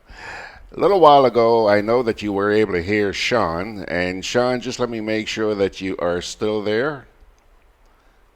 I'm still here. Okay, right. Sean is there. And take a look at this gentleman here. Familiar face. There he is. Citizen John Rullow. How are you, JR?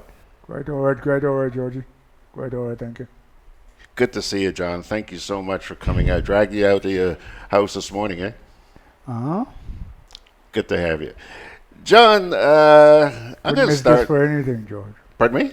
I couldn't miss this for anything. You couldn't miss this for anything. John, listen, I'm going to get started with a conversation. As you know, we are expecting to have Patrick Antoine join us and also Claudette Joseph. I'm surprised that neither one of them has shown up. They were supposed to be here at 9 minutes ago, 10:30. So I'm going to start this conversation with Sean, who is out in the Azores. Sean is an environmentalist. He's with a group called Biceps. Biceps is a group of environmentalists and international lawyers who got together to protect the world's environment, okay? And they offer consultative services and so on. Low-profile group, but actually, you guys should probably get together one of these days and have a little tete-a-tete. Claudette, very prominent attorney here. Hold on a sec now. I see that my phone is ringing and there's a call coming in from Patrick Antoine. Mr. Antoine, good morning, sir.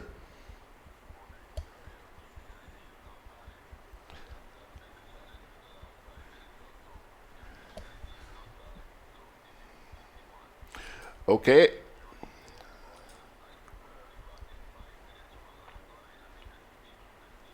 Now, hold on a sec. I'm going to send Dr. Antoine is on the phone with us, and he is saying that the invitation that I sent to him was invalid. So what I'm going to do is send another invitation to Patrick Antoine. Let's see here. Okay, Patrick, that invitation has gone to you. Check it out, and we look forward to having you join us momentarily. Okay. So, live. It's happening right here live, eh? So, we're going to hope that Patrick shows up momentarily. As you take a look, there is first of all, there's JR.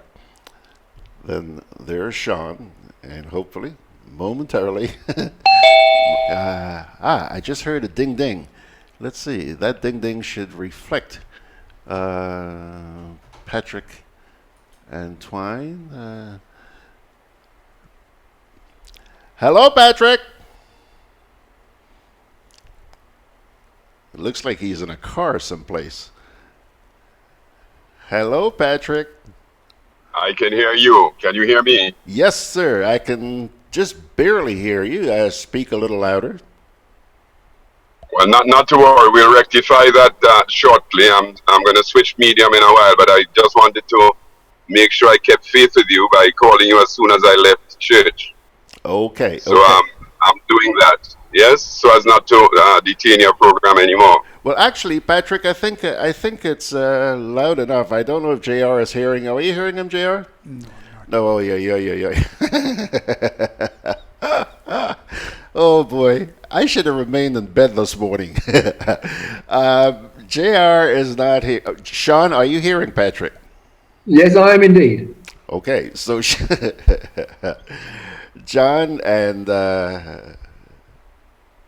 Patrick and Sean are hearing each other, and I'm hearing them. They're hearing me. But JR seems to be the odd man out. So I'll tell you what, JR, just bear with me for a minute. The gremlins are at work. You've been around with us for a long time. You know this is nothing unusual. But let me start with you, Patrick. Let me start with you. The reason why I invited you on the program this morning is because try and put your face in the center of that frame, Patrick. The people want to admire that mustache of yours and the little beard and everything. Okay, yeah. Just tilt the camera forward a little bit so that we got your head a little higher in the frame. Yes, I can do that as soon as I get to a fixed place. Be merciful with me until then. Give me 3 minutes or so. Okay. All right, I'll tell you what. Folks, aren't you glad you joined us this morning? Aren't you glad? Wow, this one's got to go down in the history books. Patrick, we'll give you some time to get sorted out, and then we'll get to you with the big question. Now, perhaps I can use that time to have a little chat here with Sean. Sean and I are meeting for the first time, face-to-face, if you will, even though we're doing so electronically. Sean, tell us a little bit about yourself to get started. I know that you are an environmentalist and you heard about what's going on here in Grenada and expressed a desire to be a part of this conversation. Tell us about Sean and your group, Biceps. Okay, George. Around about 15 years ago, whilst I was living on the island of Bonaire in the Dutch Caribbean, we realized that we faced a number of really serious problems there with regards to infrastructure, with regards to wastewater disposal, landfill, overfishing, all the things that every Caribbean island is in fact facing. Those things, I was an environmentalist for the last 38 years. So those things, in fact, actually came to hit me in the back of the head again, in as much as I'd left Europe to go to the Caribbean to escape the environmental consequences of modern day life, and it creep up and bang me one back. So there was no choice but to get involved there in Bonaire and to try and do something, which I did. The group found its momentum. I like to think we had some small victories and we had some big losses. Your program particularly interested me because there is an interesting line of reality here that we seem to call progress. Having lived in St. Martin for 12 years, I already witnessed the destruction of a lovely Caribbean island for social and financial security, which was elusive and never showed up. Under the leadership of Mr. Claude Rotti, a number of large steps were taken. One of them was selling the fishing rights, or giving them fishing abilities to the Taiwanese, Japanese. Also, of course, the oil terminal at Statia. Having witnessed all that when I went to Bonaire, I didn't want to see those same things happening again. Because here's the thing, George. You know, there's a lot of talk in the program about the financial implications of drilling and mining. Already what we see is before anything came out of the ground, the money is missing and there's nobody there accountable. Now, the thing is, the financial structure is short-lived. The economic structure is short-lived. The economic consequences are short-lived. The consequences of destroying your environment are very, very long-lived.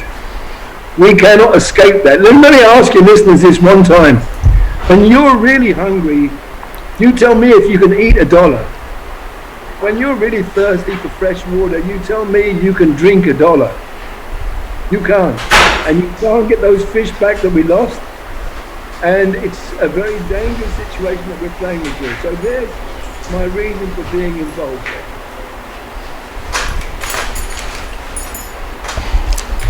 Sean, we're having some difficulty. Well, I think everybody knows we're having difficulties this morning, but I think so, yeah. I hear what you're saying. You know, you can't drink $1. I understand that. You know, in the case of what's happening here, you mentioned something that was pretty ironic. You mentioned in something that you sent to me that it's ironic that people are running away from Venezuela, one of the richest oil countries in the world. Huh? And what's your reaction to those who think that oil will be the end of Grenada's financial woes? Well, first of all, and I'm sure that young lady in the background is going to endorse what I'm about to tell you. But first of all, let me say this, George. There is an oil glut in the world at the moment. We're producing more oil than we can use. We are fracking. I don't know if you're familiar with what that is, where they actually shake the shale gas below the earth, several kilometers below the earth, to release the gas. They call it natural gas. It's very destructive. So we now have also a glut of gas, which we very seldom use for our own domestic use. Usually it's sold, so it contributes to the GDP of that country. In Venezuela, in the case of Venezuela, what we're seeing is financial leverage from outside sources, from the US, from other European countries, who are unhappy with their non-compliance of the petrodollar.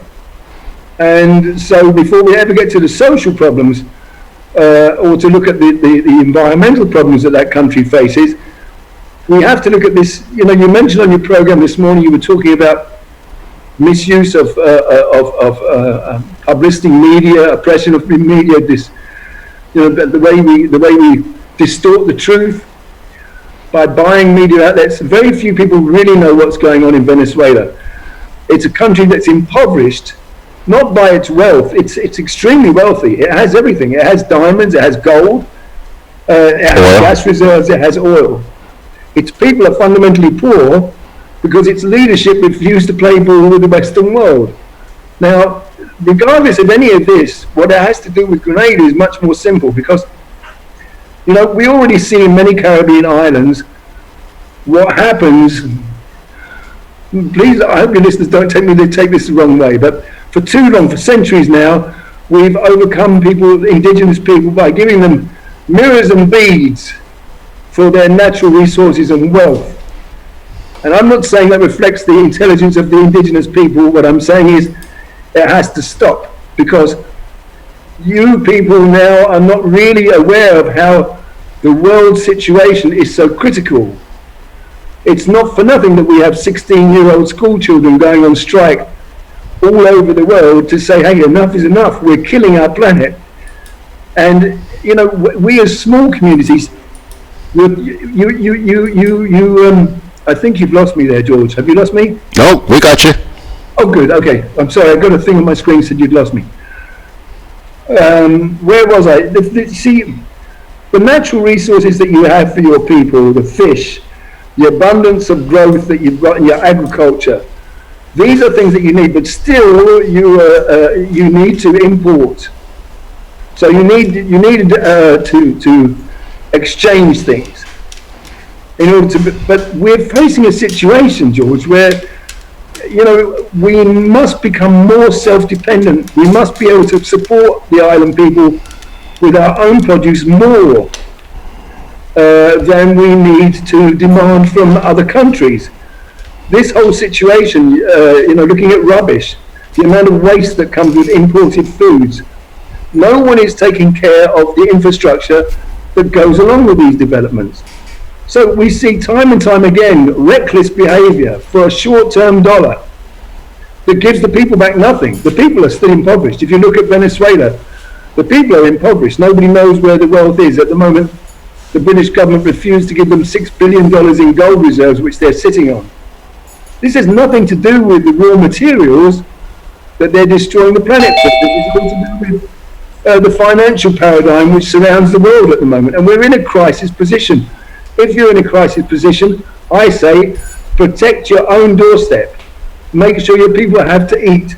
Make sure your people have to drink. And we will not do that by selling the resources around our coastlines, particularly oil. Wait till the first oil spill comes. Mm-hmm. And it will come. It's not a question of if it will come, it's when it will come. And when it comes, before we even started drilling, we cannot find anybody responsible for the financial dispersal of this phenomenon. And if we have a spill, who will be responsible for that? This young lady was talking last week about a pipeline from Grenada to Trinidad. I'm sorry, what if that pipeline goes wrong? Where is the environmental impact assessment for that? All we're worried about is $1. That's my point, George. This is wrong. Well, something you didn't mention, but I think which is important that we mentioned, we live in a world where there's a lot of talk about going green and turning away from fossil fuels. And here we are becoming obsessed with fossil fuels. Kind of ironic, isn't it? Exactly, George, exactly. Not only obsessed with fossil fuels, but we're obsessed with this, with following developed worlds into problems which they can't solve. You know, we have pollution problems all over the world, oil spills all over the world. We can't deal with them, and yet we want to contribute more towards it. You know, the funny thing is about I lived for 28 years in the Caribbean. Very few people realise, Caribbean people who live in the Caribbean, those indigenous peoples that live there, very few of them realise they're living in paradise. It is paradise. Why would you want to destroy that? You know, people spend millions of dollars to go to you for a holiday because they can't stand living where they live. We're in paradise and we want to make it the same as the people who are coming to us. This is crazy. This is crazy. Let's build another highway. No, people are trying to get away from the highways. You know, where does this stop? When do we stop trying to act like Big Brother and Big Brother doesn't know where he's going? Yeah. Okay, Sean, thank you very much for that introduction. I'm going to turn now to Citizen Rullow, John Rullow. And John's been sitting here very patiently, and I'm going to start, John, by asking you, you know, what was your first reaction when you heard about this $3.4 billion agreement with Trinidad and Tobago? I know you've been following this oil and gas situation very closely. Well, Joe, thank you very much for the invitation. Happy in the presence of the other guests. Well, when I heard about it, the first thing came to my mind is that Trinidad and Tobago has caught. When I was a boy, we used to go fishing. There was a sort of fish we used to call soleil, which is a very stupid fish. You put itself in the front of the gun to get shot. They found one. So they're sucking the head. I heard a statement, and that really surprised me, that the minister or some person of high rank in the National Gas Company said that they were willing to share our thing, our property, our patrimony with us. Indeed, for Trinidad and Tobago, or the entity there responsible for gas, to be willing to invest, well, it's a fairly huge sum. I don't really like to talk. In this industry, you don't talk. We don't normally talk the money of the country. If we were to translate, I never did translate that to US dollars. It's a fairly large sum. For them to be investing it means that they got something here freely or almost freely. And so they're taking advantage of it. You can't blame them. Another significant thing is important to note is that these people are not dealing with the government of Grenada nor the people of Grenada through the representation of its government, but with a private venture capital entity to whom our national patrimony was handed over freely. This is a serious business, George. I mean, and we can go on. But that's what I felt. You can't blame the Trinidad and Tobago people because they get an opportunity to make some money. So, do you think that this is something that the Grenadian people should really be pumped up about? Like, is this going to be the all and end all of everything for us? George, the truth is, if there is, and it has been proven, that we have petroleum reserves, gas reserves in our territorial waters, we know from history that countries with huge reserves do not live of the best. Some people consider petroleum to be a curse, the biggest curse. You mentioned a while ago with Venezuela. They didn't do it right. Somewhere along the line they failed. I lived there and I know what happened. But that itself is a subject for itself. If we can develop it, George, with the assistance of other people, investors, hallelujah. But I believe that it has to be done correctly. As it is now, we, the people of this country, will benefit nothing, George. Will benefit nothing. Because it started badly. And we ought to have benefited, I note this, we ought to have benefited through a tendering, auctioning, or bidding process of the blocks. We didn't receive a cent. There are references I hope to be able to make. But as an introduction, I can see clearly that Grenada got nothing from bidding, from the bidding process, which is the norm established by major industry standards. All right. So already we have begun. Pardon? Already we have begun to lose. Right off the get-go. Right off the get-go. Patrick, are you with me now? Patrick, your mic is muted. Unmute your mic, Patrick. We're seeing you loud and clear, but we're not. There he goes. His mic is. Can you hear me? Can you hear me? Yes, we can hear you now, and it would be nice if you put that charming face of yours in the middle of your screen so we can also see you. How about that? Yeah, I think we can arrange that.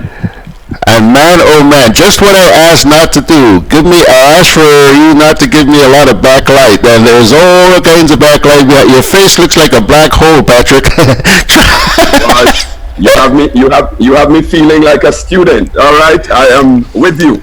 I'll tell you what. Probably a good friend of yours, Brian Pitt, has a term for people like you and me. Techno peasant.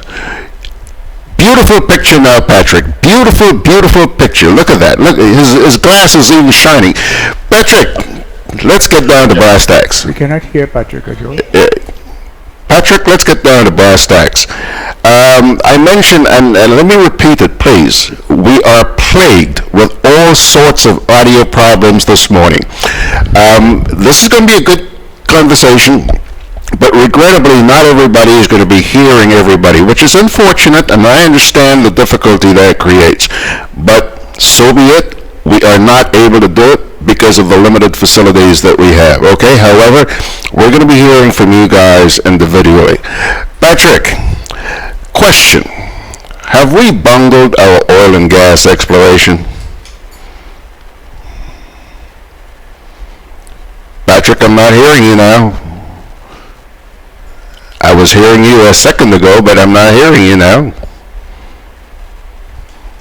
Oh, there he is.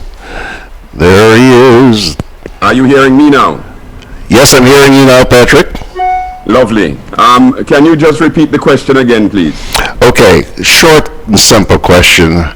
Have we bungled our oil and gas exploration efforts? You know, let me begin by saying that it's always a joy to be here with you on these programs. And as usual, I think what your program's doing today is certainly raising a matter which is deserving of much broader public discourse. But I'm happy that you're starting the discourse here. The tragedy for me is that we had these discussions perhaps 5 years ago, and then before that, another 3, and we have these start and stop initiatives where people get excited around events, but the development process is not an event, it's a continuum, and this is not an academic point. It's just to say that these are the kinds of discussions we ought to have been having continuously over the last 8 or so years and more. But I'm happy all the same that on this occasion you've chosen to have a program on this issue. Let me get to the specific question. I believe that we have not learned as a people, without prejudice to political parties, we have not learned from the errors of our past. And I say that specifically in relation to where we've come from the period predating the agreement with GPG, from the period predating the bungle that we made with Greensburg, or Greinsberg if you wish. We've not learned as a people that these initiatives that really speak to how we develop our natural resources, which by sea, as you well know, really is multiple times our resources on land, or so it is estimated. Certainly our area in terms of square miles by sea is many fold our area in terms of square miles by land. And so we're talking about a lot of resources of which we don't understand. I want to start the conversation there. We don't understand what we have below our seas. We don't understand what we have on beyond the edges, or even on the continental shelves that we have. We don't understand what's on the seabed. And so, really, if you were to ask the question, if you don't understand, what do you do? I think the discussion becomes useful from that perspective. One, you start trying to understand what you have. And the way in which you do that is that you draw on the best expertise that you have. You draw on existing knowledge and the existing stock of information that you have. And really, without getting a strong appreciation of that, you would want to be very cautious about entering into agreements that takes you beyond this. That my nuance is important. Beyond understanding what you have, you want to be cautious. But let me just say that part of the problem that we have here is that we've never had a systematic manner of, first of all, collating, secondly, focusing on, and thirdly, really trying to come to grips with all the information that exists. And so the discussions we have are always piecemeal. They're always stochastic discussions where really we're talking about something now and then something happens and we talk about it again. And I want to say that in the program today, one of the things I think we ought to come away with is that our development process, particularly regarding the resources of the sea and the marine space, cannot be a short-term stochastic discussion that is based on events. So the answer to the question is, have we bungled it as a people? Yes, we bungled it as a people, because we continue to be short-run in how we think about these things. We continue to be very, very naive in how we think about these things. And let me be very frank. We continue to politicize these things without realizing that these issues will subsist beyond the boundaries of electoral terms, and hence beyond the boundaries and the governance of electoral parties. We have bungled as a people, and it's a responsibility that falls on every single Grenadian to understand that we have tripped up and we are tripping up on ourselves. Thank you. All right, you're not going anywhere, Patrick. I want you to hang in there for just a wee bit, because there are some comments that came in here. I want to share those with you, and then we're going to get back to you, but I also want to bring Claudette Joseph into the discussion. First of all, Anthony Howard says, I have issues with Grenada's approach to oil and gas. And I also have issues with environmentalists who are not willing to balance the need for infrastructure needs of a people with their campaign. Okay? So says Anthony. Martin Ken Lewis says, Mr. Rullow is on point. The issue may be criminal. If this money was not deposited in the consolidated fund, then a crime may have been committed. Notice he says may have been committed. So it is not just about bungling.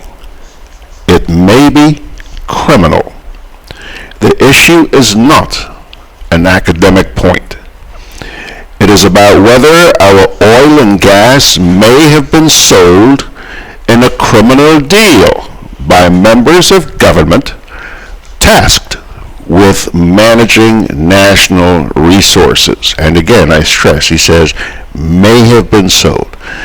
Claudette, you have been sitting here. I know, I apologize because you're not able to hear everything that's going on. This is what my penny halfpenny setup is able to bring to you this morning. Claudette, let me have your thoughts about what you've been able to pick up and the questions that were just raised here. Good morning, George, and good morning to your listeners. My thoughts on what I've been able to pick up. The only thing I've been able to pick up is the contribution made by Citizen Rullow sitting next to me here. Okay. Can't hear Patrick. I can't hear the other gentleman at all. So I quite agree with what Mr. Rullow has pointed out. These are matters that both him and I have been speaking publicly on for quite some time, together with a number of other Grenadians. It's good to see gentlemen like Patrick and other people are now adding their voices, and I quite I hold the view that this discussion on oil and gas should not be a short-term one. It should not be a temporary one. It should not be something we discuss for the moment because it is topical. We need to hold our government to account. I hear you asking Patrick the question as to whether we have bungled. I don't know what Patrick said in response, but I think we have, and we have in a colossal manner. And I dare say the people of Grenada must take full responsibility for this, because the bungling of the way our oil and gas or natural gas resources are dealt with, that started since 1996, and there are many aspects of it which have been in the public domain since then. The terrible deal with RSM Corporation, and then the deal with GPG, and for some reason the people keep putting the same characters back in charge and trusting the same characters who keep bungling on our behalf in control and responsible for these resources. So in that regard, we as a people, we are all responsible. Citizen Rullow likened the arrangement with Trinidad as a stupid fish. What's the name of the fish again? Soleil. Soleil, right? Just as GPG did in 2008, one cannot blame the government of Trinidad and Tobago or the National Gas Company of Trinidad and Tobago for striking a deal most advantageous to them. That is our responsibility as well. We got burnt with Mr. Grindberg and RSM Corporation. We got burnt with the original deal with GPG, and that license is still in place. We got terribly burnt there, and on that occasion I could tell viewers and listeners that when we got burnt, it was not based on naivety, not based on lack of available expert advice, not based on insufficient understanding of the industry, because there was available to the government of Grenada advice from more than one source which said, do not proceed with this arrangement with GPG. Instead, not only did they ignore the advice and proceeded with the arrangement with GPG, but they also rushed into the arrangement with GPG, inexplicably so, because they entered the arrangement with GPG at a time much prior to when they had agreed in writing they would have, meaning that government of Grenada and GPG agreed that they would have entered into an agreement after the case with Grindberg was determined. Instead, they entered into that agreement 4 years before the case with Grindberg was determined, and the agreement they entered with was completely disadvantageous to us. And I mean, I've been through all of the details last week, and I know most of your listeners are back on this week, but it was utterly disadvantageous to us, to the extent where the experts expressed the view that the deal was so one-sided in favor of GPG that it represented a reprehensible bargain between the parties. So yes, George, we've bungled, and I agree with Citizen Rullow that the Trinidad government, they have over 100 years experience in the oil and gas industry. They've been doing this for a long time, and as our nearest and perhaps dearest and friendliest neighbor, everybody know of the close ties between Grenada and Trinidad. We make a joke here that half of the population of Trinidad are Grenadian citizens. So here we had a close and friendly neighbor with whom we could have we could have entered into an arm's length discussion as a country, mutually beneficial to each other, mutually supportive. Instead, we handed everything to a private entity, and they are going about engaging in discussions and negotiations.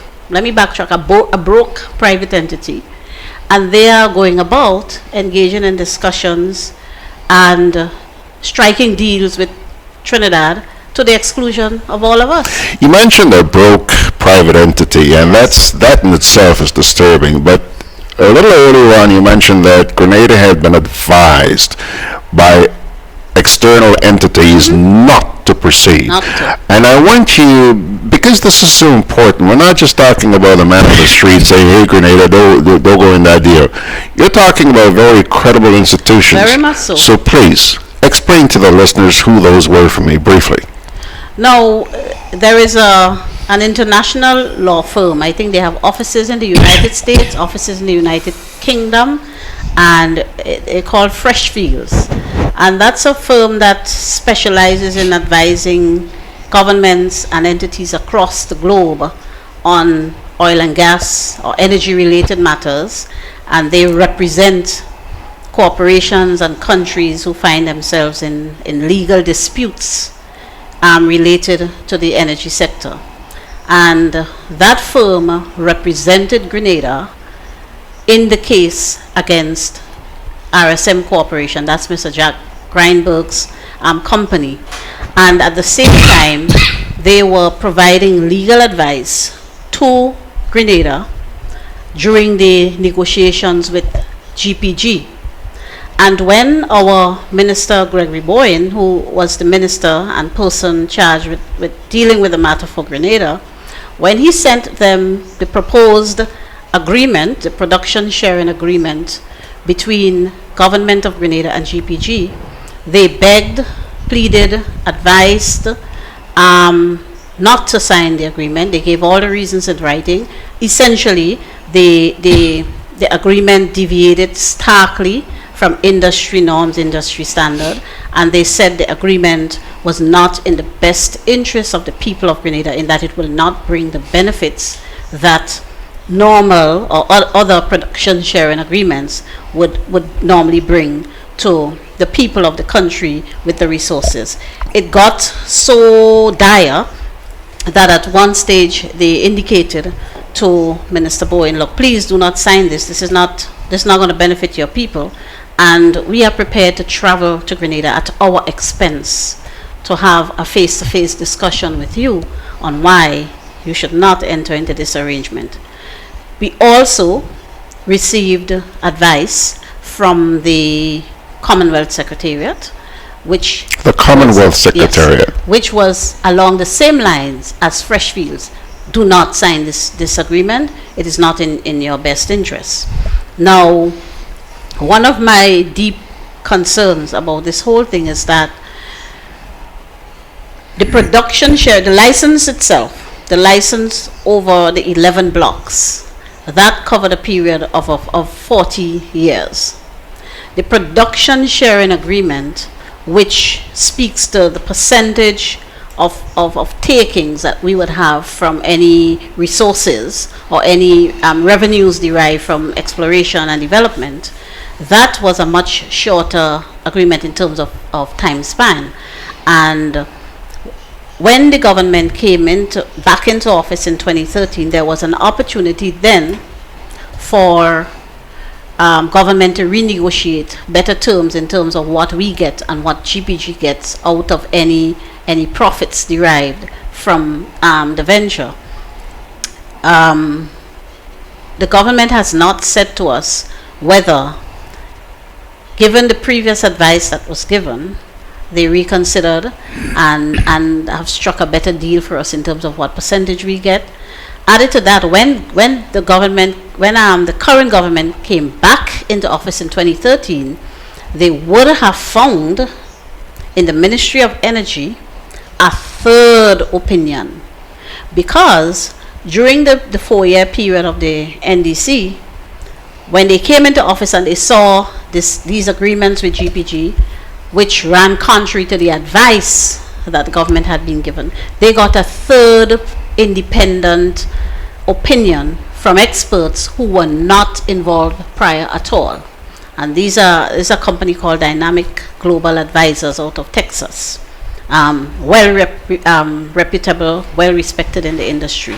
And they rendered an opinion which said that this agreement between GPG and our government was the worst they've ever seen. It departed in many respects from industry norms and from what you would normally find in production sharing agreements. So I hope in the face of these three independent opinions, their lawyers, Commonwealth Secretariat, and Dynamic Global Advisors, which is a company that they didn't retain, a different government retained them for advice. I hope that in the face of all these three, they would have renegotiated a better deal with GPG. But the trouble we are having as a people is that our government is not saying anything at all to us. No releases from That's the disturbing thing. Nothing at all. So we have to try and piece together information about this this so-called new industry that they're bragging and saying we are supposed to reap a lot of benefits from. We have to piece together information out of new sources outside of Grenada, Trinidad, Russia, wherever, the UK. If you search, you find little bits and pieces from all over the globe except our country. And what is even more, to my mind, insulting as a Grenadian citizen is that many of these sources quote our officials. So they are speaking to people outside, particularly Mr. Boyne, but they're not speaking to us. And when our parliamentarians, particularly young Ron Redhead, asked in the parliament to tell us what's the deal, he's told it's sensitive and it's not for public consumption, it's a secret, and then a few days later the same information that he's been asking surfaces on a regional newspaper. So we demand better as a people. And I'm asking all Grenadians not to let go of this issue until our government account to us. Martin Ken Lewis here says, to me, that is the startling point. If credible institutions and individuals tell a government that this is terrible, then how come the government signs a deal with GPG who has no experience in oil and gas? That stinks to high heaven. That may be motive. So as our people, our first approach must be to ensure that there is no criminality. If we are able to prove this, then the entire agreement or contract may be null and void, and may be able to then make sensible deals that can benefit our people. I would like to hear from Patrick, but I noticed he sort of disappeared for a minute. And I'm going to go therefore to Sean, because Sean, I think, had mentioned somewhere along the line that efforts to, there's Sean, hang on a sec. I'm going to try and get to Patrick here. Patrick, I'm not hearing you, Patrick. I'm not hearing you. Turn that microphone on. You're lip syncing, Patrick.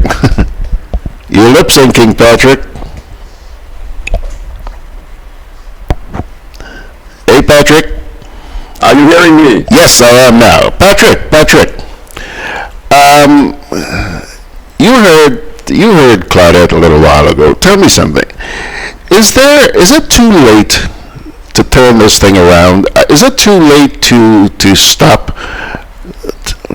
No, well, I want to be very clear. I am going to let you know that I'm not necessarily agreeing with everything that was said. It's unfortunate, because I think what we need to do is we need to have a discussion around this that is point by point. I'm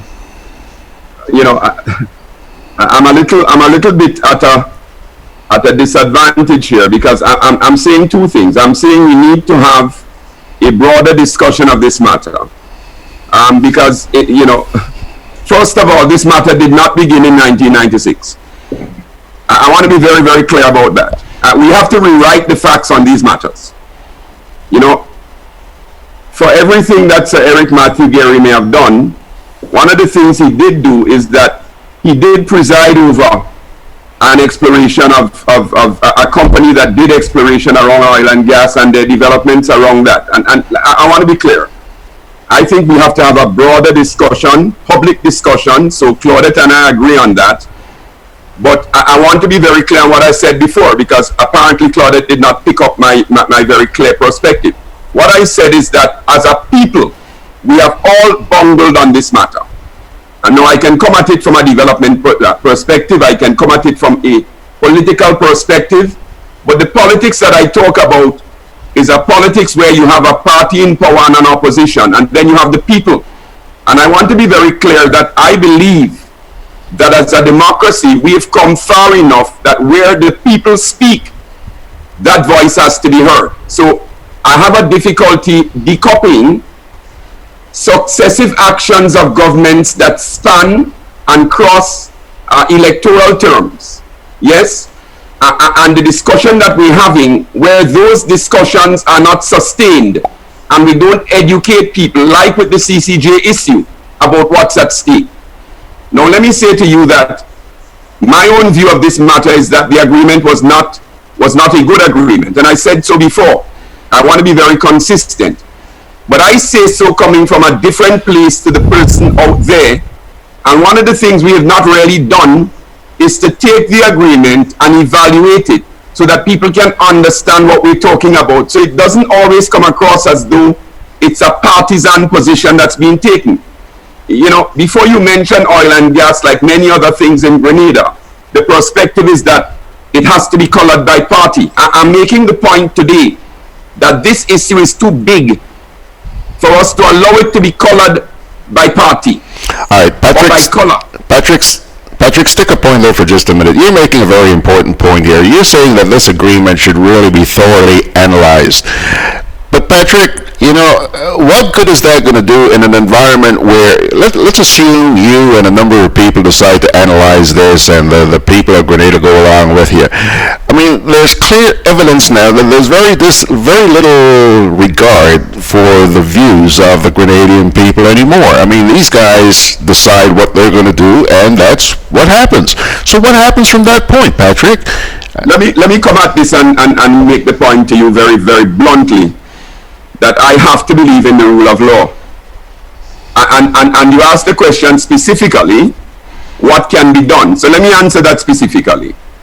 If Minister Gregory Bowen holds the view that this is a private agreement and government can't get into any disclosure regarding the elements of the agreement, I'm starting from the end and I'm going to work backwards. The agreement regarding GPG and the National Gas Company at Trinidad and Tobago is a private arrangement, and we can't get into disclosing, right, what's in a private agreement between the parties. The rule of law would say that, boy, from a legal perspective, perhaps he has a basis. But understanding the agreement will allow me to see if there are areas in this agreement which overlap with the contract that's signed between the parties, which allows me to ask legitimate questions about whether this agreement between the two private parties, yes, contains areas that are contained in the framework agreement that really does give me the legal basis to raise legitimate questions. And that's the first thing I want to see. So when Minister Bowen makes that point, I am prepared to, on the face of it, say, look, until I understand the agreement, I don't know what the overlapping areas are. Secondly, if the agreement between the two private parties that Minister Bowen speaks to, that was signed, includes components that speak to government's benefit, either the government of Grenada benefiting because the pipeline is going to be running across the continental shelf, and hence their royalties to be had from that, or their taxes that are to be gained somehow, or their other benefits that exist within that private party arrangement. It does give me a legitimate means of raising some questions that I want to get at in understanding the agreement. I hear Claudette's point on the government disclosing internationally to other constituents, other international parties, other international audiences, elements about the agreement. And I do believe that there's a responsibility at home for us to raise those questions, but we have to raise them too, to my mind, in a framework where these things, to my mind, are constructive and are not just partisan. And all I'm saying is that I think we're making a lot of good points, but the points have to be contained too within a development dialogue. I disagree with Paulette, with Claudette, sorry, that we've always not taken the advice of let me put it this way, that there was expert advice that we did not in fact take. I want to make another point.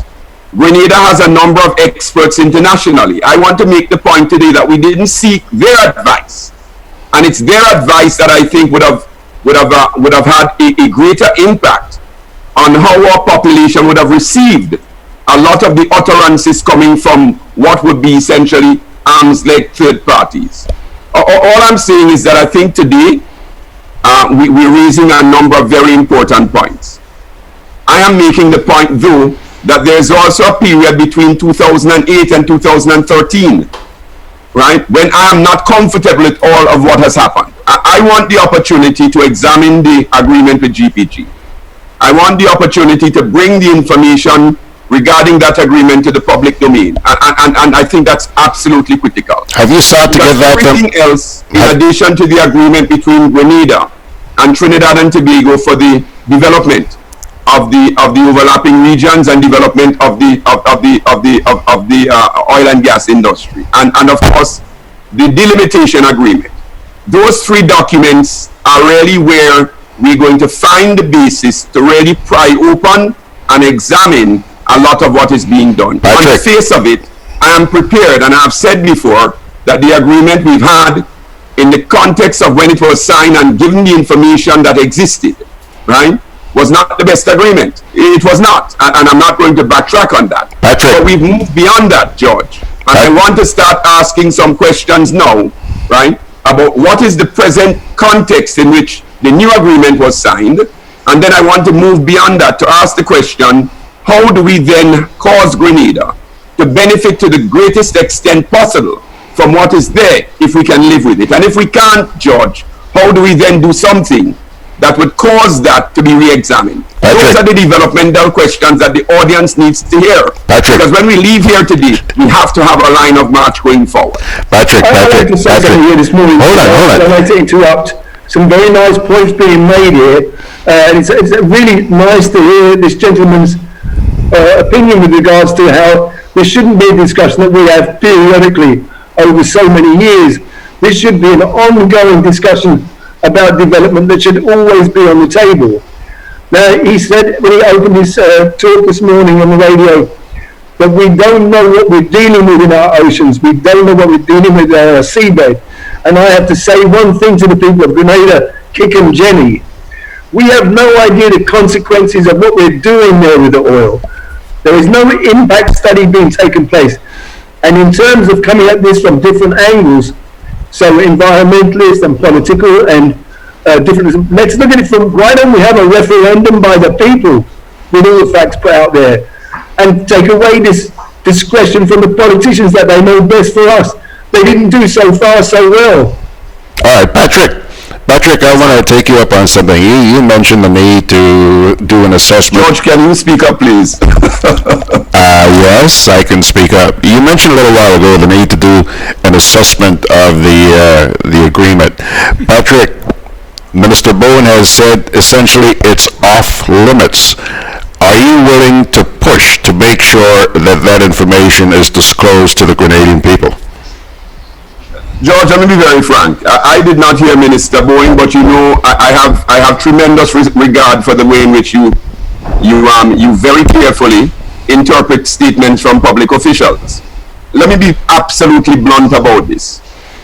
There is absolutely no way on God's green earth that a government can say that an agreement signed on behalf of the government and people of Grenada, yes, is off limits for examination. George, if this were to leave this discussion today and go internationally, it would make us look worse than a banana republic.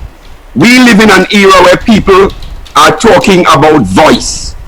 people in Venezuela, people in Cuba, people in China, people in all kinds of countries are demanding what we call voice. They're demanding to have a say. They want to know. The treaties in CARICOM that we have speak about consultations. Our constitution, if you start dissecting it, really does act on the basis that we are going to have information to make decisions. Yes? I cannot accept that that is what Minister Bowen intended to say. Let me be very clear. I cannot accept that that is what Minister Bowen intended to say. So if he intended to say something else, George, I think he ought to clarify that. But you cannot tell people today, anywhere in the third world, forget the developed countries, that you would have signed an agreement and you are unprepared to subject that even to scholarly or academic examination. That can't fly.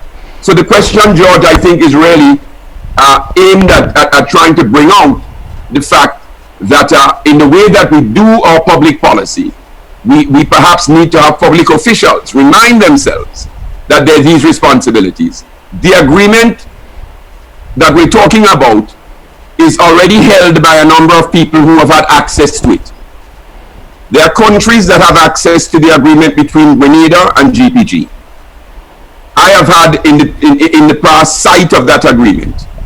If we made an error, which is why I said it's an issue for people, if we made errors in that agreement, errors of judgment, errors of fact, we acted on bad information. If there were errors made, whatever errors were made, whatever the motivations were, those are things that in a developmental context we need to understand, George, so we don't commit them again.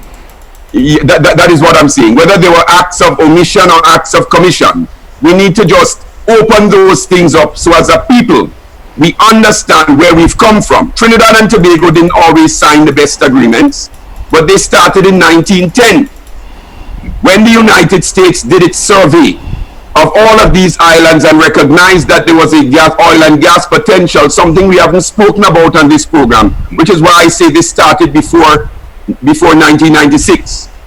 When the Russians did a survey of these regions and realized what was there, yes, all of these things, to my mind, suffered from a number of issues regarding public disclosure, and in the case of the agreement, the information that the Russians would have gotten when they did their surveys, right?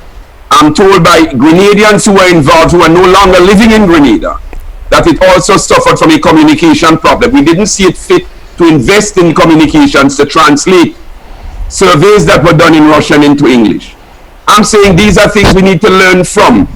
And while we're having this discussion, if you look at the state of our Ministry of Energy, with 2 or 3 or 4, let us say we had 20 experts.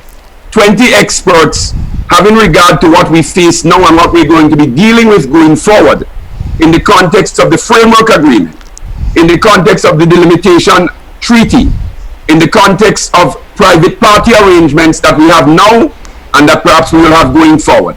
A ministry has to be staffed with experts and to have relationships that can advise us well. These are the discussions I want to have. I don't just want to have a discussion that is based on the fact that we have had a bad agreement, yes, and at the end of this call, at the end of this discussion today, we would not be any wiser on what we do about. And then my colleague spoke earlier about the environment. I have a real concern that we have 3 things that we need to put together. And I'm saying this goes beyond the political parties. I know Claudette must be concerned about this. I'm concerned about it. And other Grenadians must be concerned about it. We're talking about the blue economy. And the blue economy and the exploration of resources, yes, presupposes a certain kind of ecosystem. I heard the colleague earlier when he spoke and I smiled. It's interesting that he began the discussion there. Then we're talking about the green economy. It's very different to the blue economy. It's not the same thing. Many Grenadians don't understand the distinctions between the two. It's not just based on oceans and based on exploitation on land. And then we have the potential development of a hydrocarbon industry in the context of small spaces where all of these things essentially must coexist. And we have to have a discussion that brings all of these things together. So I'm saying that this is a big development issue that we have to face, and we have to face it in a way that answers the questions going forward.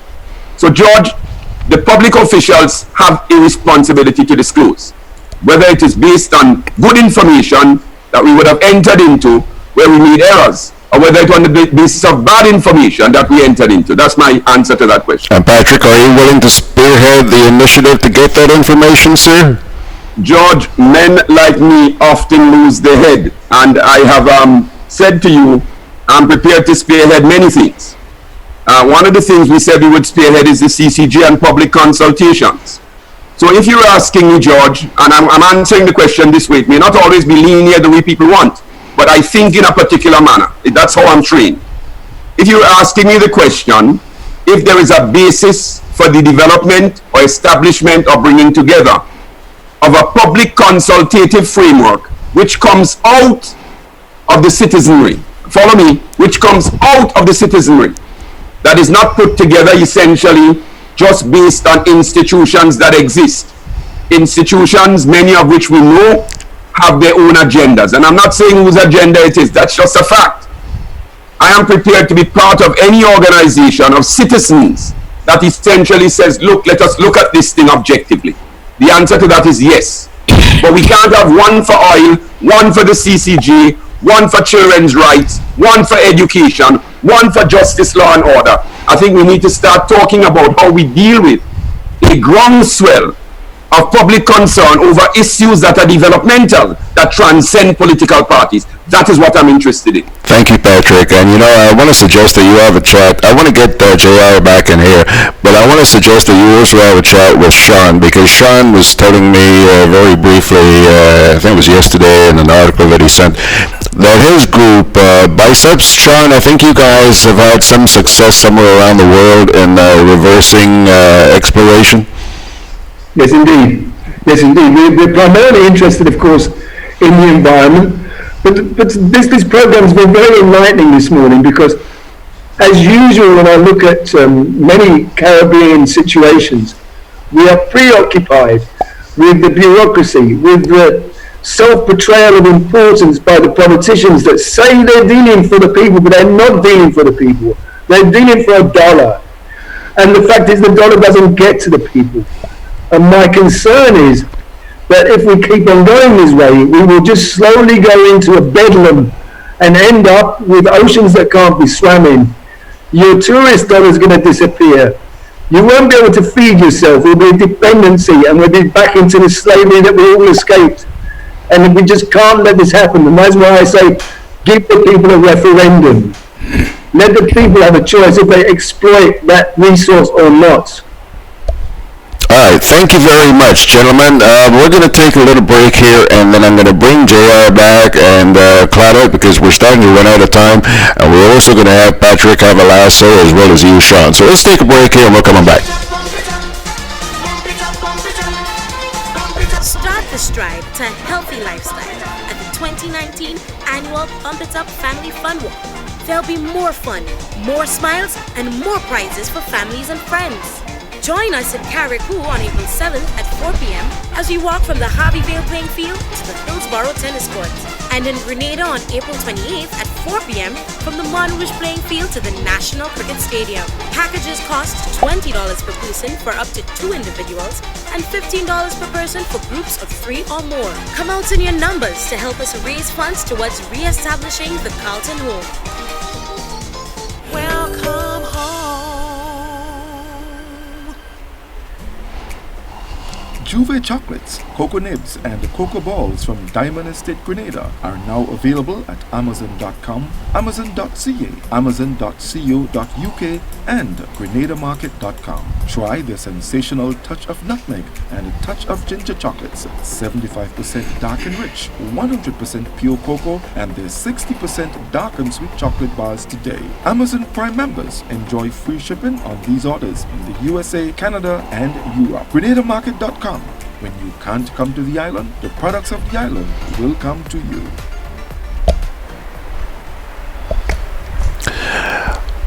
All right, folks, let's see here now. It's about 15 and a half minutes away from the hour. JR, you've been sitting here very quietly for the last, half an hour, 45 minutes. You know, I know that you're somebody who's always been a very strong advocate in defense of adherence to our Constitution. And you have just heard Dr. Patrick Antoine here talk about being part of an initiative to make sure that our Constitution is complied with. He's prepared to make sure that we get answers. What's going through your mind when you listen to Patrick here? Well, remember, George, we're not hearing Patrick, huh? Okay, but I take it from you is, listen, George, I just want to shoot back a bit. You see, you have to understand why I think as I do. I worked as a mechanic in heavy equipment repairs and other things for the years. Important is diagnosis. If you have a problem in the midst, in the bosom of a bulldozer or a crane or whatever, George, you have to go find it, as deep as it is, because that's the only way to resolve the problem. In other words, if you have a hydraulic system that blasts, 2,500 pounds per square inch, you can't mend it with duct tape. You have to go right in, George, and repair the hose, change it, whatever, with your measurements and specifications. The problem here, George, is this. The government of Grenada is operating legally and correctly. In 2007, they passed a law, Act number 31 of 2007, which literally gives them, the minister, the right to do what he's doing. It is there, George. And I'm sure Citizen George will be able to chime in on this too. I remember a particular part, as a matter of fact, it makes no provisions for tendering. There's a certain part of the regulation that guarantees interests additional to the interest of the minister representing the government and people of Grenada, additional interest for the minister to hold a stake in whatever business entity there. So in other words, what you see operating is owned by two parties, GPG and the Minister for Energy. That is what is written, George. Therefore, we have to, the first thing I think that we have to do, well, you know my position on the Constitution, but the people are prepared to work with it because they feel that is as a de facto and has been there for long. We have to abrogate that law, George. We have to repeal that law, Act 31. That's the only way we can correct it, because what the government is doing, they have all right to do. The minister, I challenged him the other day. And then what he said, the law gives the minister the right to do what we're doing. Gary Bowen said that publicly on radio. So what do we do, George? Mobilize the people. Our patrimony has been given away. No money entered the national treasury, contrary to all international norms. I draw reference. I'm happy that certain references were drawn to facts, where the government had been advised by certain global parties on the signing or the not signing of that document.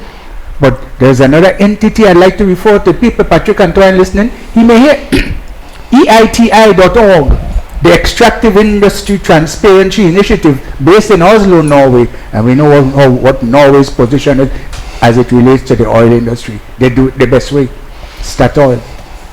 This has become a world, a global guideline.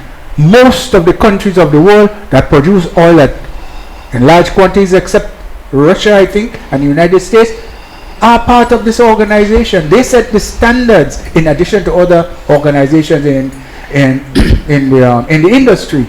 But they are like the hallmarks, they are like the beacons as it relates. Every aspect of they have established as international norm, the government of Grenada has contravened it. So what do we do? My position is clear, George. Abrogate the law and start anew. But of course, I think we have to work on the Constitution too. We can't do them both at the same time. All right. Claudette, I'm going to ask you the same question. I mean, you were listening. JR couldn't hear Patrick, but you could.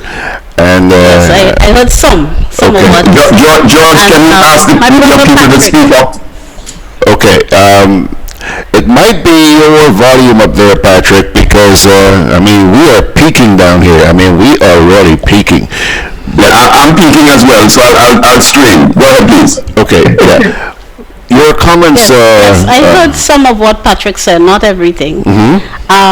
But Patrick, listening to you, I realize we agree more than we disagree. Of course, I am aware, and I'm sure members of the public, many people in the public, they are also aware that the whole issue of oil and gas exploration in Grenada did not start in 1996. That's correct. We know of the seismic surveys done in 1980 thereabout by the Russians. We know of the efforts of Sir Eric. But 1996, the reason why I started with that date is because that was the first time that a contract was signed between the government of Grenada and any serious entity involved in the oil and gas exploration and development industry, and in which blocks or resources were transferred by license between government of Grenada and any other company, and that was with RSM, and that, as you know, is what it was a genesis of where we are today. It landed us in protracted litigation with RSM Corporation, in the middle of which GPG came in, even pledging funds to assist us with our legal fees in that case. So that's why I think 1996 is a good starting point for the discussion we are having, because it was 1996, the agreement signed in 1996, that brought us to where we are today. We also agree, Patrick, that this discussion is not a partisan one and should not be held along partisan lines. Long before I made my first presentation on this issue, long before I became a part of the National Democratic Congress. It just so happens that I am now a part of the National Democratic Congress, and thankfully my position on this issue coincides with that of my organization, and therefore if when I speak for the organization to which I belong, I make no apologies for that, because I think the position that they have adopted on this issue is the correct one. But I quite agree with your point, and it would be good. I am prepared to spearhead the public discourse and the public discussion that would lead to our government being more, giving us more disclosure, and that would lead to our country ending up with a better deal all round. I am prepared to do that outside of political affiliation or whatnot. And of course, I'm prepared to join you. I hear you answer in the affirmative that you are prepared to be in the lead, and I am also prepared to do that. You mentioned you had a sight of the agreement. Well, I would really like to know if you do have sight of the current agreement between GPG and the government of Grenada. And as you quite rightly say, the government has a duty, a responsibility, an obligation to disclose these matters. And part of our discomfort right now is that these matters are not disclosed to us. Truly, if GPG has all of the resources, as I suspect they do under the arrangement, and they've entered into an agreement with National Gas Company, they may properly say that our agreement and NGC's agreement is private. But that does not obviate from the fact that our government owes us a responsibility, as you and I agree, to disclose to us what they have done with our resources, what they have signed on to with our resources. And the gentleman speaking on the environmental matters, he does raise some very valid points. All right. Yeah? Thank you very much, Claudette. Okay. We are really running out of time, folks. We've been going for a little while now. And Sean, very briefly, your wrap on this discussion. It's nice to see you talking constructively. I'm not so concerned with the political analogy, George. For me, the main concern is the environment. I speak for those people that have no voice. I speak for the fish, for the water, for the land, for the air, for the things that give us sustenance in this life. I leave the people to work out the political complications. The only thing I make relevant is you cannot escape them. They will not be voted out of office. They will not disappear. This is not short term. This is long term. This is our future, our grandchildren's future, and the people will not stay quiet too much longer. Thank you very much, Sean. I appreciate it. Very much, George. By the way, Sean, all your listeners too. God bless. God bless you. Sean's been joining us all the way from the Azores. Dr. Antoine, you get... Thank you, George. Let me say, look, it's been a joy on the program. Couple of things. Grenada should have had an institution, not a ministry, with 2 or 3 officials focused on the exploitation and development of its hydrocarbon resources since the 1970s. We still don't have one. The true development speaks about how we marshal the resources and manage them in a way that essentially is symbiotic with the other things that we want to do in our sovereign space. That's still not being done. In the National Development Plan process that I was leading, I had a whole chapter on development of our hydrocarbon resources. A whole chapter was dedicated to that. Let me say this, even as we talk now, Grenada does not have very many. I would say we have very few engineers being trained in hydrocarbon development. We have very few specialists in downstream and upstream industries for gas. We have very few apprentices being trained so that they can take up jobs in the oil and gas industry. None of those things are being done, and I make the point that we need to have 2 discussions. One is, what do we do going forward? What do we need to do now? And secondly, retrospectively, how do we analyze this? I too believe that we need to see and have an appreciation of those elements of the agreement that fall within the scope of proper legal contracts where there are no breaches to confidentiality, and I believe that there must be scope within those agreements for us to ask reasonable questions. I therefore want to applaud what Claudette is doing and others in bringing the matter to the fore. All I say is that we have to do that in a developmental context. I do not believe that the way in which we've dealt with this thing based on partisan lines has been constructive to our development as a people.